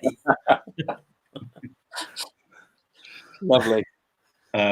So I have been instructed to mention that there's apparently a photo reel which is going to get played. Oh God, I didn't know that. In sessions. I had a little look at the photo reel earlier, Lee, just to make sure we were okay. Are we okay? We are okay. I might do. You have more hair in the photo reel, Lee. Oh no! Really? Yeah. When we were looking at it, we were like, "Wow, this record goes that far back." Wow. So that's the. I mean, I haven't actually been since you've redone it, but that was the old live room. There's your hair, Lee. No, that was on the hat. That one. That was a joke. that bit was a joke. There's Joe, who's fixed Simon's drums. That's not in your studio. That's in our rehearsal room. And Joe drum techs for the Stars of the World now. Oh, look at that! Jamie's invisible. Who's Jigger speaking to? I think it looks like it might be. I think that's me post haircut, isn't it? It's Lee post haircut. That's why you don't recognise him. And that's me right there, looking a bit grey. But not a day for me. I was pretty hungover. So yeah, we can. Oh, those. That's when Magnus and Oscar, my kids, came to play your Game Boy. That was a nice day because I remember us asking because we discovered that they could all speak a language that you can't speak, Dave. Yeah, I remember that. It's true, yeah. So and we were asking loads of questions about whether or not they like slug you off in the background without you knowing. I wouldn't know. How would I know except for those little sideways glances? So the control room, and I know you've redone it since we've been in there, but the control room was tiny. Just so intimate. There's Ian's guitars. There's going to be more guitars soon. We played a few guitars on the record, but we also messed around with a lot of synthesizers and things that aren't guitars. We had a nice time always making Guy sit in that tiny control room with me and Lee. There's a picture of that. Playing all the synthesizer setup, yeah. So those a few of the amps, but we actually ended up playing most of it through the tiniest amps. Yeah, the Champ. Yeah. The Champ was the champ on that record. Yeah, it really was. We like to drive small amps to within an inch of their life, and I think that's a feature that you can sort of really hear some amps working hard. Yeah, definitely. Jig is saying that, mention the AC-15. Jamie's got this beautiful Vox AC-15 that's from... It's really old. We just had it completely rebuilt. It was completely... It totally broke. Howard said to me 62, he said. Was that when he thinks it's from? 62, yeah. I mean, that's almost as long as we've been going as a band. In this picture that's on right now, I couldn't figure out who that was in the picture. Is that me minus a chin, or is that Lee? Or is it Lee with a haircut? There's Rob there. That's Rob. Yeah. But, oh no, with Jamie in front of him. There's Whippet. That's me with a hangover again. Simon, do you have any more questions for these guys? I was going to kind of have a couple. If there's more focus to go through, though. I mean, we can. Simon, we can multitask. Say what you see. I think we can just do the questions over the top. Okay, great. I mean, one thing I was just bringing up more comment really that Ian had said before was the fact that how kind of hands-on you guys were in these sessions. Or I think he said for a divorce before marriage, it was kind of, he was aware of it and he wasn't so sure about it because it maybe wasn't how perhaps the band had worked previously. But by the time it came around to the KOMPROMAT sessions, they were kind of ready for that, but it kind of really helped the dynamic. Is that kind of how you recall it? Do you kind of feel that you became kind of a big active part in the record? I don't think we ever deliberately tried to be hands-on. I think we probably just get too excited. I agree. That exact word came into my head then. That I was no, we just got excited. I mean, the enthusiasm was really drove things on. I think it was exciting. It was relaxed. We'd get in the morning, and like I said before, we don't like to, when we get together, we don't work that hard. We don't run through everything and get it perfect. So we get in, have some coffee, we chat about the world, but then when we started, it was just it was exciting. Yeah, and those guys would come in. It's like, that was amazing. Great. There definitely was that. Me and Lee were definitely up for. Highlight Trains have been we'd known them for a long time, on and off in lots of different situations. I think there was definitely a part of us where we were like, let's give them a little push every now and again. But it was never for our it was almost more to just see what happened rather than us having an idea of what the goal was going to be. Yeah. We never had, you and me. I mean, Jamie, you and me both had a conversation that we're like, let's just try and push a couple of areas here and there, like turning some pedals off or something, and see what that does. But we never had a plan or an ulterior motive or anything. We were just kind of interested in trying to push into areas that you guys hadn't sort of preached on before. That's all. And also we'll chat to these guys loads about stuff that they were into. I thought it was interesting, Dave, when you said about it was I Like Trains, but produced by James Murphy. But I definitely remember near the beginning of making this record, we had a Spotify playlist that was our favorite LCD Sound System songs. That would occasionally just play for fun. They were never really reference things, but they were just let's put that. Yeah, you kept telling us that you had the exact sound on one of the synths. Oh yeah. You can't do it. You can't use it. Have a little play. We just want to hear it. We do have that exact sound, both of us. We have one of those synths each, and we have that exact sound each, but we can never bring ourselves to use it. You can't go full James Murphy. No, I know. I respect that. But I just wanted to hear it. But then there was other stuff on that, because I gave you a mood board, and I think that there was some stuff on that you kind of got quite excited about as well. And massively. With it. Lee got really into running to your mood board, which I always thought was going to be a strange experience. Yeah, massively. I got completely obsessed with the name escapes me. What are they called? Soons, wasn't it? Soons. I just couldn't stop listening to them. And then I went back to the beginning and listened to everything they'd ever put out. and I could probably name every single word of every song now because you put that in a mood board. And then when you guys came back into the studio, because I think you put that in the mood board, but it hadn't clicked. And then when you guys came back in, little comparisons started clicking with me, and I got super carried away with it all. You know, let's put synths on everything. And we did. Well, we did. No, not sure. There's quite a lot of synths, but I mean, there's still quite a lot of guitars as well. Yeah. I mean, how do you guys approach like a band like I Like Trains when you kind of like, okay, we know they've already put 3 or 4 records out, they've used different producers, is kind of thinking about what they've done and how they might work before you go into actually working with them, something which weighs on your mind much, or is it, you know, we're just going to start from scratch and see how it goes? Sometimes it does, but then I think with these guys and with a lot of bands, that you reach this point where you can see that they want to try something new, but they don't quite know how to do it.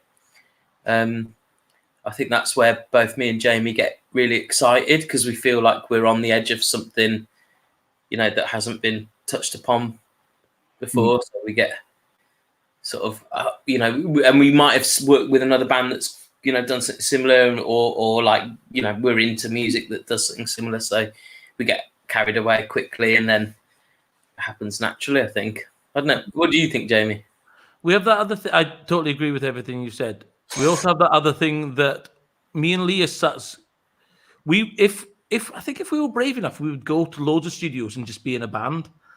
But actually, we have this other way, which we can run a studio and we can get bands to come to us, and then we can ask them loads of questions about other studios that they've been to. So we love doing that with I Like Trains. We love going like, what happened there? What did you do there? What happened with this? What happened did you use in that? Yeah. And there was definitely a big part of that for us. It never felt like hard work with you guys. Yeah, as I mentioned it before, that I'm a terrible backseat driver, you know, looking over everyone's shoulders and whatever. But I didn't feel that, however you managed to achieve relinquishing that from me was a genius move on your part. It made your life easier. It made my life easier. I was just worried about playing guitars and delivering vocals, and you guys were stressing about all the other stuff, the technical stuff. And you guys, I mean, I think the thing is that you guys work so quickly because you know that place inside out. Like every nook and cranny of your studio has a purpose. So Guy and I just couldn't possibly keep up with how you're working. There's that sort of telepathic thing between you two that I feel like I probably have with Guy. Yeah, there's definitely that. There was a lot of times when it was me and Lee and you and Guy, and we would be in a room working fast. Yeah, which is nice. Yeah. I also think that there's something in that world that you're talking about where, you know, you mentioned it before, where there's lots of people, lots of creative minds on something. And I think me and Jamie both appreciate, you know, the reason why me and Jamie work together so often is that we both appreciate that we work very differently, and we've worked together for so long, and we see the value in each other's styles, which are really different to each other. And then when we work with bands, then that's like a new ingredient in that kind of way of working, and we just kind of reach a nice point where we try and make it like we're just having fun, like playing, I think is the way to think about it. Like we're just playing. Yeah. And I think it always creates something a bit more honest that way, maybe. Yeah. Lee, me and you always get as excited about the take as the band as well. That's something I find. There's always a moment where everyone knows what the take is, and I think that's. I never did. I was never expecting it to come as early as it did. I was like, you know, let's go another 10 times. Yeah, I'm ready to work hard. You know, that's it. That's take number 3. You've done it, and you wouldn't let us go again, and that was good. it would have taken even longer. We'd still be waiting for another 2 years for this record to come out. I do think that that's something though that's like that's why you have somebody engineering or producing is when you know you might be playing it. Me and Jamie have that because we play instruments and playing bands and stuff, but we have that feeling where you kind of feel a bit shit about it, and then I think Jigger mentioned this before, where you kind of come back into the control room and then you kind of hear what the song is doing rather than what you did, and then you kind of your whole perspective shifts and you feel like maybe that one G that I missed isn't really changing the shape of this feeling that's been created by everybody, and that's genuinely like all me and Jamie look for is that little feeling when, you know, like sometimes we're in the control room, you just get this sudden moment where you're like, this is amazing. Like, I don't know what's happening, but this is amazing. We need to tell them. And then the take ends and we'll say like, that's it, stop. We don't need to do any more. Let's do another song. Let's move on. Because, you know, if both of us are feeling that, if there's more than one of us in that room, we're both having that moment, then it verifies that we shouldn't work any harder and channel that energy into something else, you know. Yeah. I mean, a question for you, David, one which is maybe an obvious one is, but from your side, the band, how did this kind of process feel different with these guys compared to how you've worked in the past with other producers? I mean, it's tricky because like anyone you work with, you have an intense personal relationship, and like we've got on with all of our producers before. This is an ex-girlfriend conversation. Weird. And then we did a lot where Guy and I were producing, as you know, and then we'd have engineers, and then we had like a producer on the last record, Richard, who's a love, and enjoyed that process. And then we went to a fancy studio in Wales and did it, and that was it was different in that we were there for a finite amount of time. It was expensive, and you know, we knew we had to work quickly. And with Lee and Jamie, there was no sort of set amount. We went in, we booked you know, various different sessions, and it never felt like we'd have to sort of finish at any point, which possibly was an issue. But we worked quickly when we were in there, so we covered a lot of ground. But it just felt a little bit more relaxed. It's closer to home because, you know, kids and all the rest of it. So we didn't go. We were all sleeping in our own beds at night. We didn't go away and get this really weird, intense sort of mania that you can sometimes get when making a record away from home. And then you kind of lose all perspective that way. I think that it was kind of good that we could take stuff away and think about it. And I remember, you know, we started mixing it, and it was all sounding good. And then it was just like, I remember it was like, can we just get it a little bit wilder? And then next time I came in, you plugged in that old desk and you'd rammed everything through it, and it was just, it was like, yeah, this is the sound, this is the one, you know. But it took going away for a while. I was satisfied when I was in the studio hearing it, and then I went away. Actually, can this go a bit more, push it a bit more, a little bit less tasteful, more noisy. The first mixes were really nice, and then the second mixes were grubby, and fun. Yeah.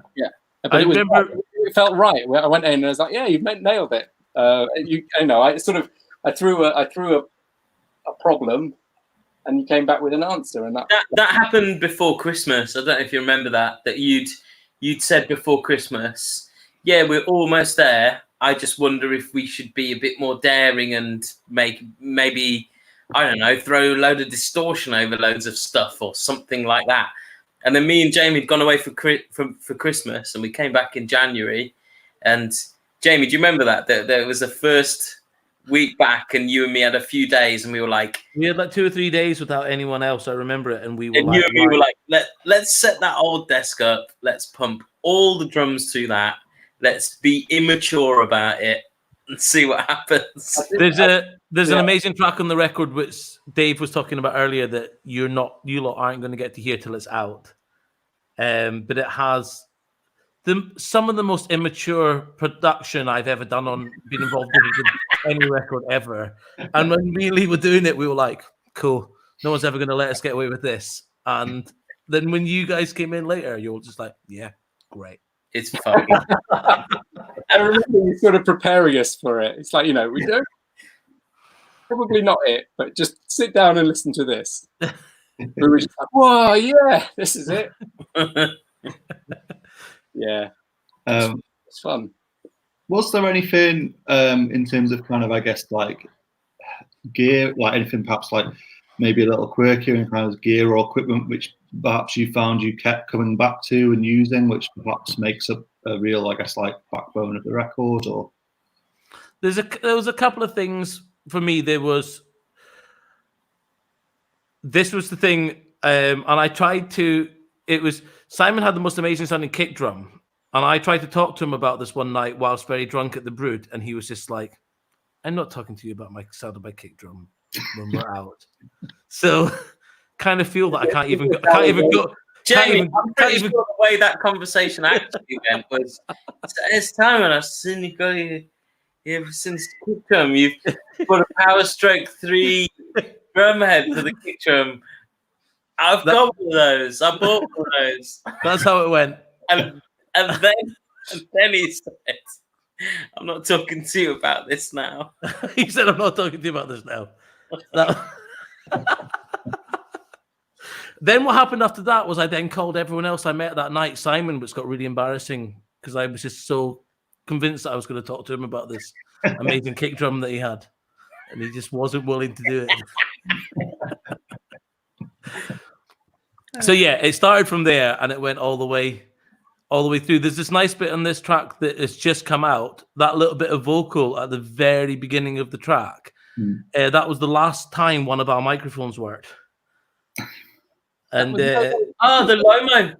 Yeah, it's just fixed now. It's been like 2 years or something. Sorry, I blew that mic up. But just right at the very beginning, we only got him saying like ready or something like that. He says happy. Yeah. And we were like, oh, that was the last time that mic ever worked. Happy. The answer to that was fucking no. I'm dying. Can't you tell I'm dying? Yeah. But yeah, and then we got really right at the very end, we got really into this old desk that me and Lee bought many years ago that we don't use very often, that just distorts in a way like nothing you've ever heard. And that was when Dave was like, "Can you revisit this?" We were like, "Sure, we can." We were making things dirty in the computer, weren't we? And I was just like, "Can we make it dirty out of the computer somehow?" And you did, and it was dirtier dirty. You were right. You were right to do that, Dave. He was right. It was definitely because we'd been through the process of everything's dirty outside of the computer, and then we recorded it like that. We were like, it's all dirty. We did the dirty. It's in there, and now we're just gonna have to organize the dirty. And then you'd kind of pointed out that you were kind of missing something from the drums a little bit, and then you'd said that like we needed to try something a little bit more horrible and maybe not in the computer. And then we'd gone away for Christmas, and then both me and Jamie came back after Christmas, found ourselves with a bit of time, carried this desk through together thinking, we've done this before. We've been here before, carrying this massive console, setting it up. I think we put it on its side in the control room. Yeah, like up on its side, plug some stuff in it. We'll just try it and then we'll move it back if it doesn't work. And then immediately we were like, yeah, this is it. We need to run the whole fucking record through this thing. The biggest distortion box ever. Yeah, basically. This is like an absolutely, completely over the top distortion pedal for. I love it. Yeah. If you can have it set up for us when we arrive next time. Yeah, no worries. Put the switch for you. Thank you. And then for Emily's just brought me two little drinks. What you got there, Jamie? I've got a Habiki whiskey. Oh, I know. Taking this lockdown serious.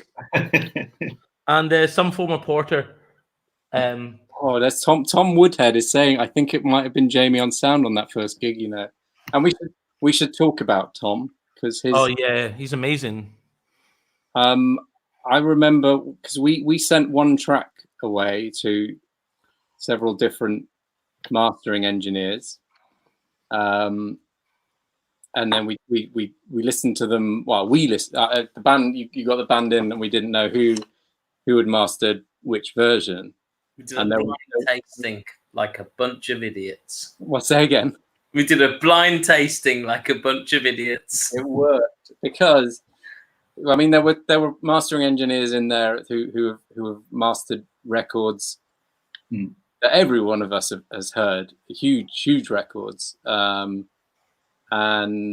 there was this one. And they all sounded good, and they all sounded like they could be on the radio and stuff like that. And then there was this one that was just so tightly curled, and it was, I don't know, it was. I'd heard this track a lot of times because we'd been recording it. I hadn't heard it like that, and it added this tension, and it just sort of a release that went through it. And that was Tom's work. And so Tom, for those of you who know, was the singer in Forward Russia, and there's a long history of I Like Trains and Forward Russia. You know, Whiskers put out our first 7-inch, and you know, been around for a long time. So it was really nice. It was, like you say, a lot of it came back to people we've worked with or been friends with or known of for a long time, and it all just sort of came together, and people. And the really nice thing was that people were really excited about it as well. And I don't know, I've played people records and people like, you know, that we've done, and like, yeah, that's good. This one feels a little bit like people are a little bit, I don't know, more enthusiastic. Or completely offended, and that's what you want from a good record. With going to Tom for a second, we were really excited about Tom being involved in this record, but we didn't want to push our opinions too much on it, which was why we were like, let's do these blind tests. But it was just like he had, sometimes when you speak to someone and they have such an interest in a band, and Tom, every time we spoke to him, and we wouldn't even be speaking to him about their like Trains record, we'd be chatting to him about something else or just something completely random, and he would just occasionally be like, what's happening with their like Trains record? And he wasn't looking for work or anything like that. He was just genuinely interested and excited about that this record was on its way. So that was why me and Lee were like, we should send this to Tom and see what he does. And he did something really interesting with it as well. So yeah, can't quite put into words what that is, because no one knows what mastering engineers actually do. I can definitely put it into words. Like whatever it does, it just makes it feel a little bit more when you listen to it. He made this tension to it, that for me, an edge. And I think, I mean, one thing I was just going to say, Jamie, about the record is, and I think you guys have all done a really good job of explaining why, certainly from a technical point of view, is, but you know, I Like Trains, there's always going to be a certain kind of large scale to the sound, but I think the difference with this record and a lot of what you've done before, even with the Shallows, which was also direct, was there is a real kind of rawness and kind of aggression to it, you know, in the actual sound of the record, which it definitely strikes me, you know, as a listener, as something which hasn't been there certainly as prominently before. And I think that's to credit to all you guys who've worked on it, definitely. Oh, thanks. I wonder if we should maybe start to try and tie this up. We've hit the 2-hour mark, which is pretty good. Yeah. I would also like to, as I did with Mikey, just to thank Lee and Jamie for their input on the record. And I can't wait to do the next one with you guys. Oh yeah. I'm so the space working with you guys was just so so good. And I can't thank you enough, really. Well, you're welcome anytime. We're always there, apart from now. Well, yeah. Well, I haven't written any new stuff, so we need to book some studio time in order for us to concentrate our minds on that, probably. Before we go, I've got to do some shout outs, if that's all right. Yeah. I would like to do a shout out to the AC15. I would like to do a shout out to the Selma amp for bass, please, because it's hella important. Yeah. Can we not forget Jigs, that amazing guitar of Jigs? The old Jazz Master. We can't forget the Jazz Master. Big shout out to Jazz Master, and maybe we should do a bit of a shout out to the 64 Jazz. That is the Jazz Master, Jigs. Digger isn't sure if it may or may not have been an old Robert Smith guitar, that one. Big call. I also think we should do a shout out to your mate who built your champ for you guys. Yeah, that thing was incredible. Daniel Skevington, who also engineered, produced Progress Reform and Elegies. He's a smart guy, so he built this little amp that we borrowed, and I really need to get him to build me one, probably. We're all after him. I've asked him twice. Yeah, those things are great. Dunnington Audio, but he makes like little synth modules and things like that. So I don't know, we're surrounded by very clever people and talented people, and just tapping into those guys at the right time pays dividends. Lee, is he also the guy that converted that massive desk that we had to lug through? Oh yeah, when we did the distortion on your drums, and guitar and synths. Yeah, Dan basically helped us rack mount a bunch of channels from the old console that was like completely. We just thought that thing's just slowly dying and we're gonna have to just give up on it. And Dan just put them in a rack for us with a power supply, and we've been lugging them around to other studios. And we took them to Norway, didn't we? With a New Model Army record recently, and he's a good guy. That I don't know if any of you guys out there get geeky about guitars, but you should check out Daniel's stuff because it's pretty amazing. The champ was the champ. Yes. Well, we better crack on because we do have a load of questions through. Have you been keeping track of that, Simon? I have been keeping track of that, yeah. So we've got a few to go through to finish off the evening. But thank you again, Jamie, for dropping by and chat to us. And enjoy your drinks, chaps. Thanks. Bye, guys. Bye. We should try and go through these fairly sharpish, I reckon. Yeah. So it's the geek chat. Geek chat. I think everyone agrees that Jamie's got the best windows and the best mic. Yeah. Yeah. Good windows definitely. In your home, Jamie. Yeah. I have no mics here. So thank you to everyone who has watched and listened to us this evening. We hope you've enjoyed it and got something out of it. We are now going to go through some of the questions we've had through the evening. Just to let you know, guys, that they range from light-hearted to quite serious. So we'll see how we go. Can we go light-hearted, serious, light-hearted? If we, mix it up. Well, so they also kind of go. There's a few through the career as well. But the first one we have Martin. Which track on the Shallows and which on Compromat is the connecting bridge between each other? If you feel you can say this, do you think there is one? Oh, that's a tough question, isn't it? That is a tough one to kick it off. The tracks on the Shallows. What's the one that we did really quickly at the end?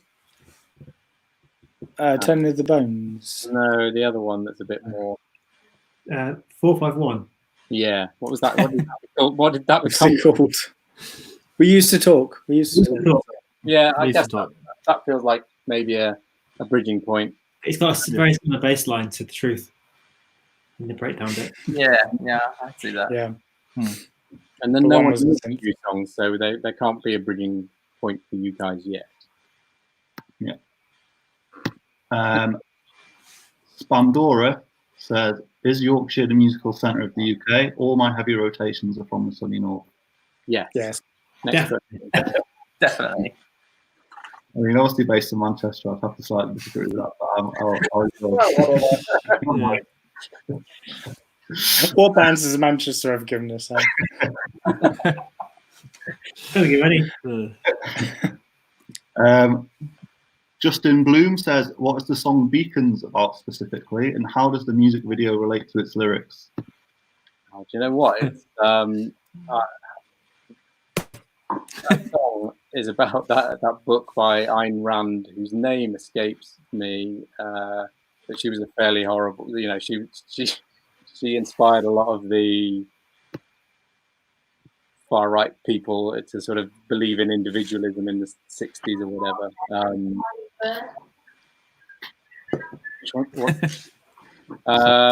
Anyway, I wasn't a fan of the book. I did read it, but it's about that. Something, isn't it? Atlas Shrugged. Atlas Shrugged. Of course, because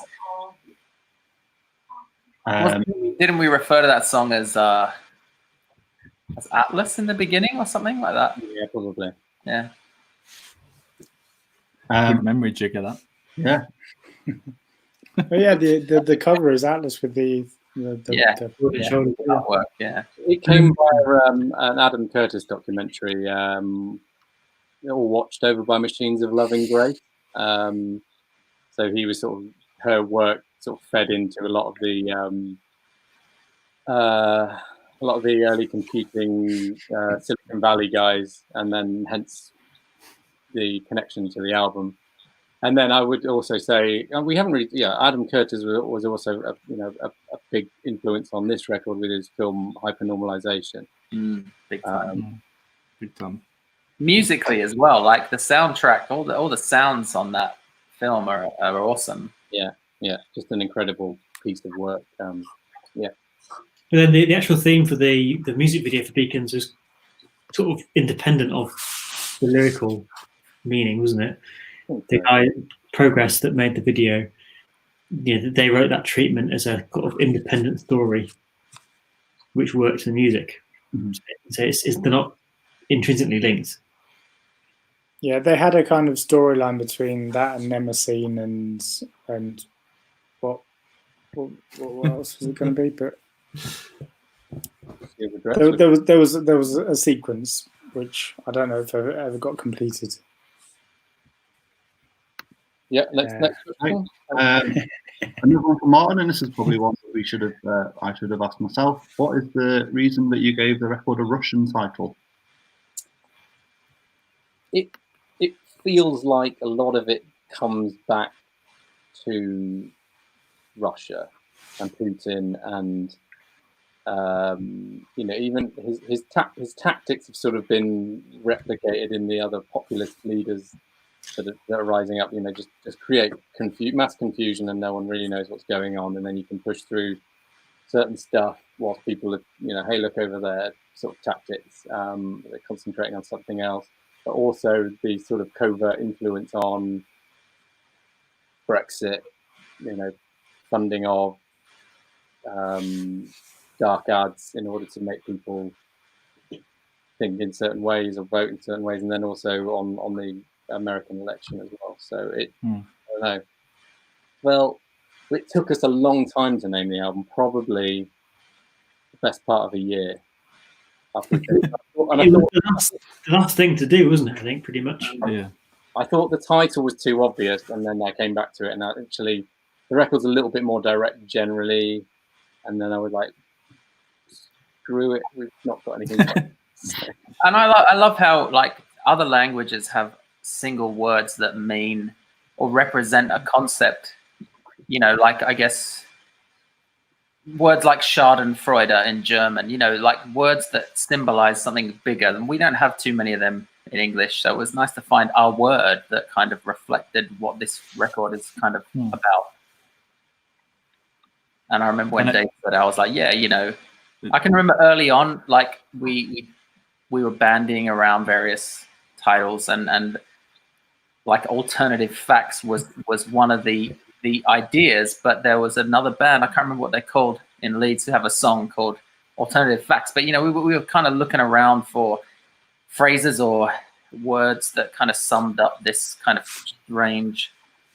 strange experience of living in the last decade or whatever it's been, you know, let's say the last 8 years, shall we? It's mush, and also Greenmount produced that record as well.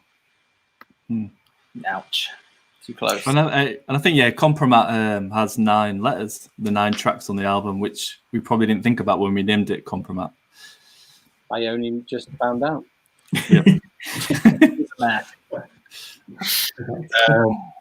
A question from Otto. Are there any secret messages in the album? For example, play it backwards. Mikey said hi to you, Otto, by the way. Yeah. I don't think there are, and I used to sort of hide. Well, I don't know. I think it's a dense thing, and there's lots to take out of it. But I was probably being a little more direct than I usually am. All right, a long day. No, there's no hidden messages, just lots. Great. Question for you, Simon. What's your favourite song to drum live? That's from Joseph. Is that Joseph Cox? Does it say? Oh God, old stuff. I really enjoy playing Spencer Percival just because I can absolutely hit the crap out of the drums. New songs. I really enjoy a song called Patience, which obviously you've never heard. So when we can play live, you'll hear it. And I think there might be a live recording on YouTube if you search. If you're in Leipzig last year, you heard it. But yeah, I think Spencer's just like the classic, isn't it? So 2 left. One for you, Dave. How often did you think about We All Fall Down during the first weeks of the pandemic? As often as everyone tweeted that to us, which was reasonably often. And I had to look to see if our streaming stats got a boost, but no, I think people were thinking about listening to it, but not listening to it. I listened to it a lot more since they got mentioned, and I really enjoyed it, actually. I never really liked that song anyway. And we'll finish with a nice one from Philip Kelly. How did you all feel leading up to the album announcement this week? Oh God, me and Dave, I don't think slept for a week. I don't know why. It's weird, but I don't think I've slept for a few years, to be honest. But it's just that stress, isn't it? You know, it took us 4 or 5 years to make this record, probably longer, and it's just that, you know, you've got crap. They were actually releasing this. Like, what are people going to think? But there's all the stuff, like I mentioned before, that we have to do for making a record and releasing a record. Yeah. So yeah, it was just that stress. Actually, I read a question. You've not mentioned it, Catelyn. Was about the gig tonight. Obviously, we were meant to play a gig tonight with NYX and Michael. I think the question was, were we going to collaborate with NYX, who are electronic drum choir? I mean, we did plan on that. We never got as far, did we? But obviously, we're not going to. Obviously, that gig we're going to hopefully bring back when we're allowed to bring back. When it's safe to do so. Yeah, like, safe to do so, like this is it's kind of strange releasing music when you can't play any shows, and I guess, you know, when the album comes out, we're not going to be able to play any shows, and on one hand, that is super frustrating, and like it's really sad, you know, but at the same time, it almost feels like the perfect time for this album to be coming out, because this album and especially this single, The Truth, is like, it feels almost perfect for it to be coming out in these crazy times when the government are doing a strange job handling this crisis, and there's lots of mixed messages and misinformation and disinformation and strange things happening. That it almost feels like there were points where I was like, oh man, we're really missing the boat on releasing this stuff, because it was kind of about things that were evolving a couple of years ago, and I was worried that everything would have become like all the madness would have stopped, and everything would be peachy when we released this record and wouldn't be relevant anymore. But it's just got more and more bizarre as time's gone on, and I think it feels kind of very right that this is coming out now. But I think we all would agree that we would so love to be playing tonight and playing in the next few months. But we'll, it'll just make it even more sweet when we get to actually do it. We're building up. I think that'll be quite a release, won't it? It's quite. We played some of these songs live, and it's very cathartic. At least for me, I get to shout into the void about all of these things that make me angry. I don't think it helps the wider world, but I kind of can feel better about it. So that's the thing. Yeah. Great. Yeah, well, I think we've come to the end of maybe your longest. Yeah. Very long time. But no, it was fascinating. Throughout, thank you to you guys, thank you to Michael and the guys at Greenlight as well, and thank you, of course, to everyone who has stayed with us this evening and watched and listened. And yeah, we really hope you enjoyed it. And yeah, I'm sure the guys are very excited for you to hear the record when it eventually comes out in August. Yeah, anything else from you chaps? Thank you for listening to Thank us. 2 hours and 24 minutes. We appreciate your support as ever, and thank you, for sticking with us over the years. Yeah, definitely. Great. Well, I don't have the power. I have the power. Stay safe out there, everybody. Yeah, everybody wave. We'll see you soon. Bye. Bye. Bye.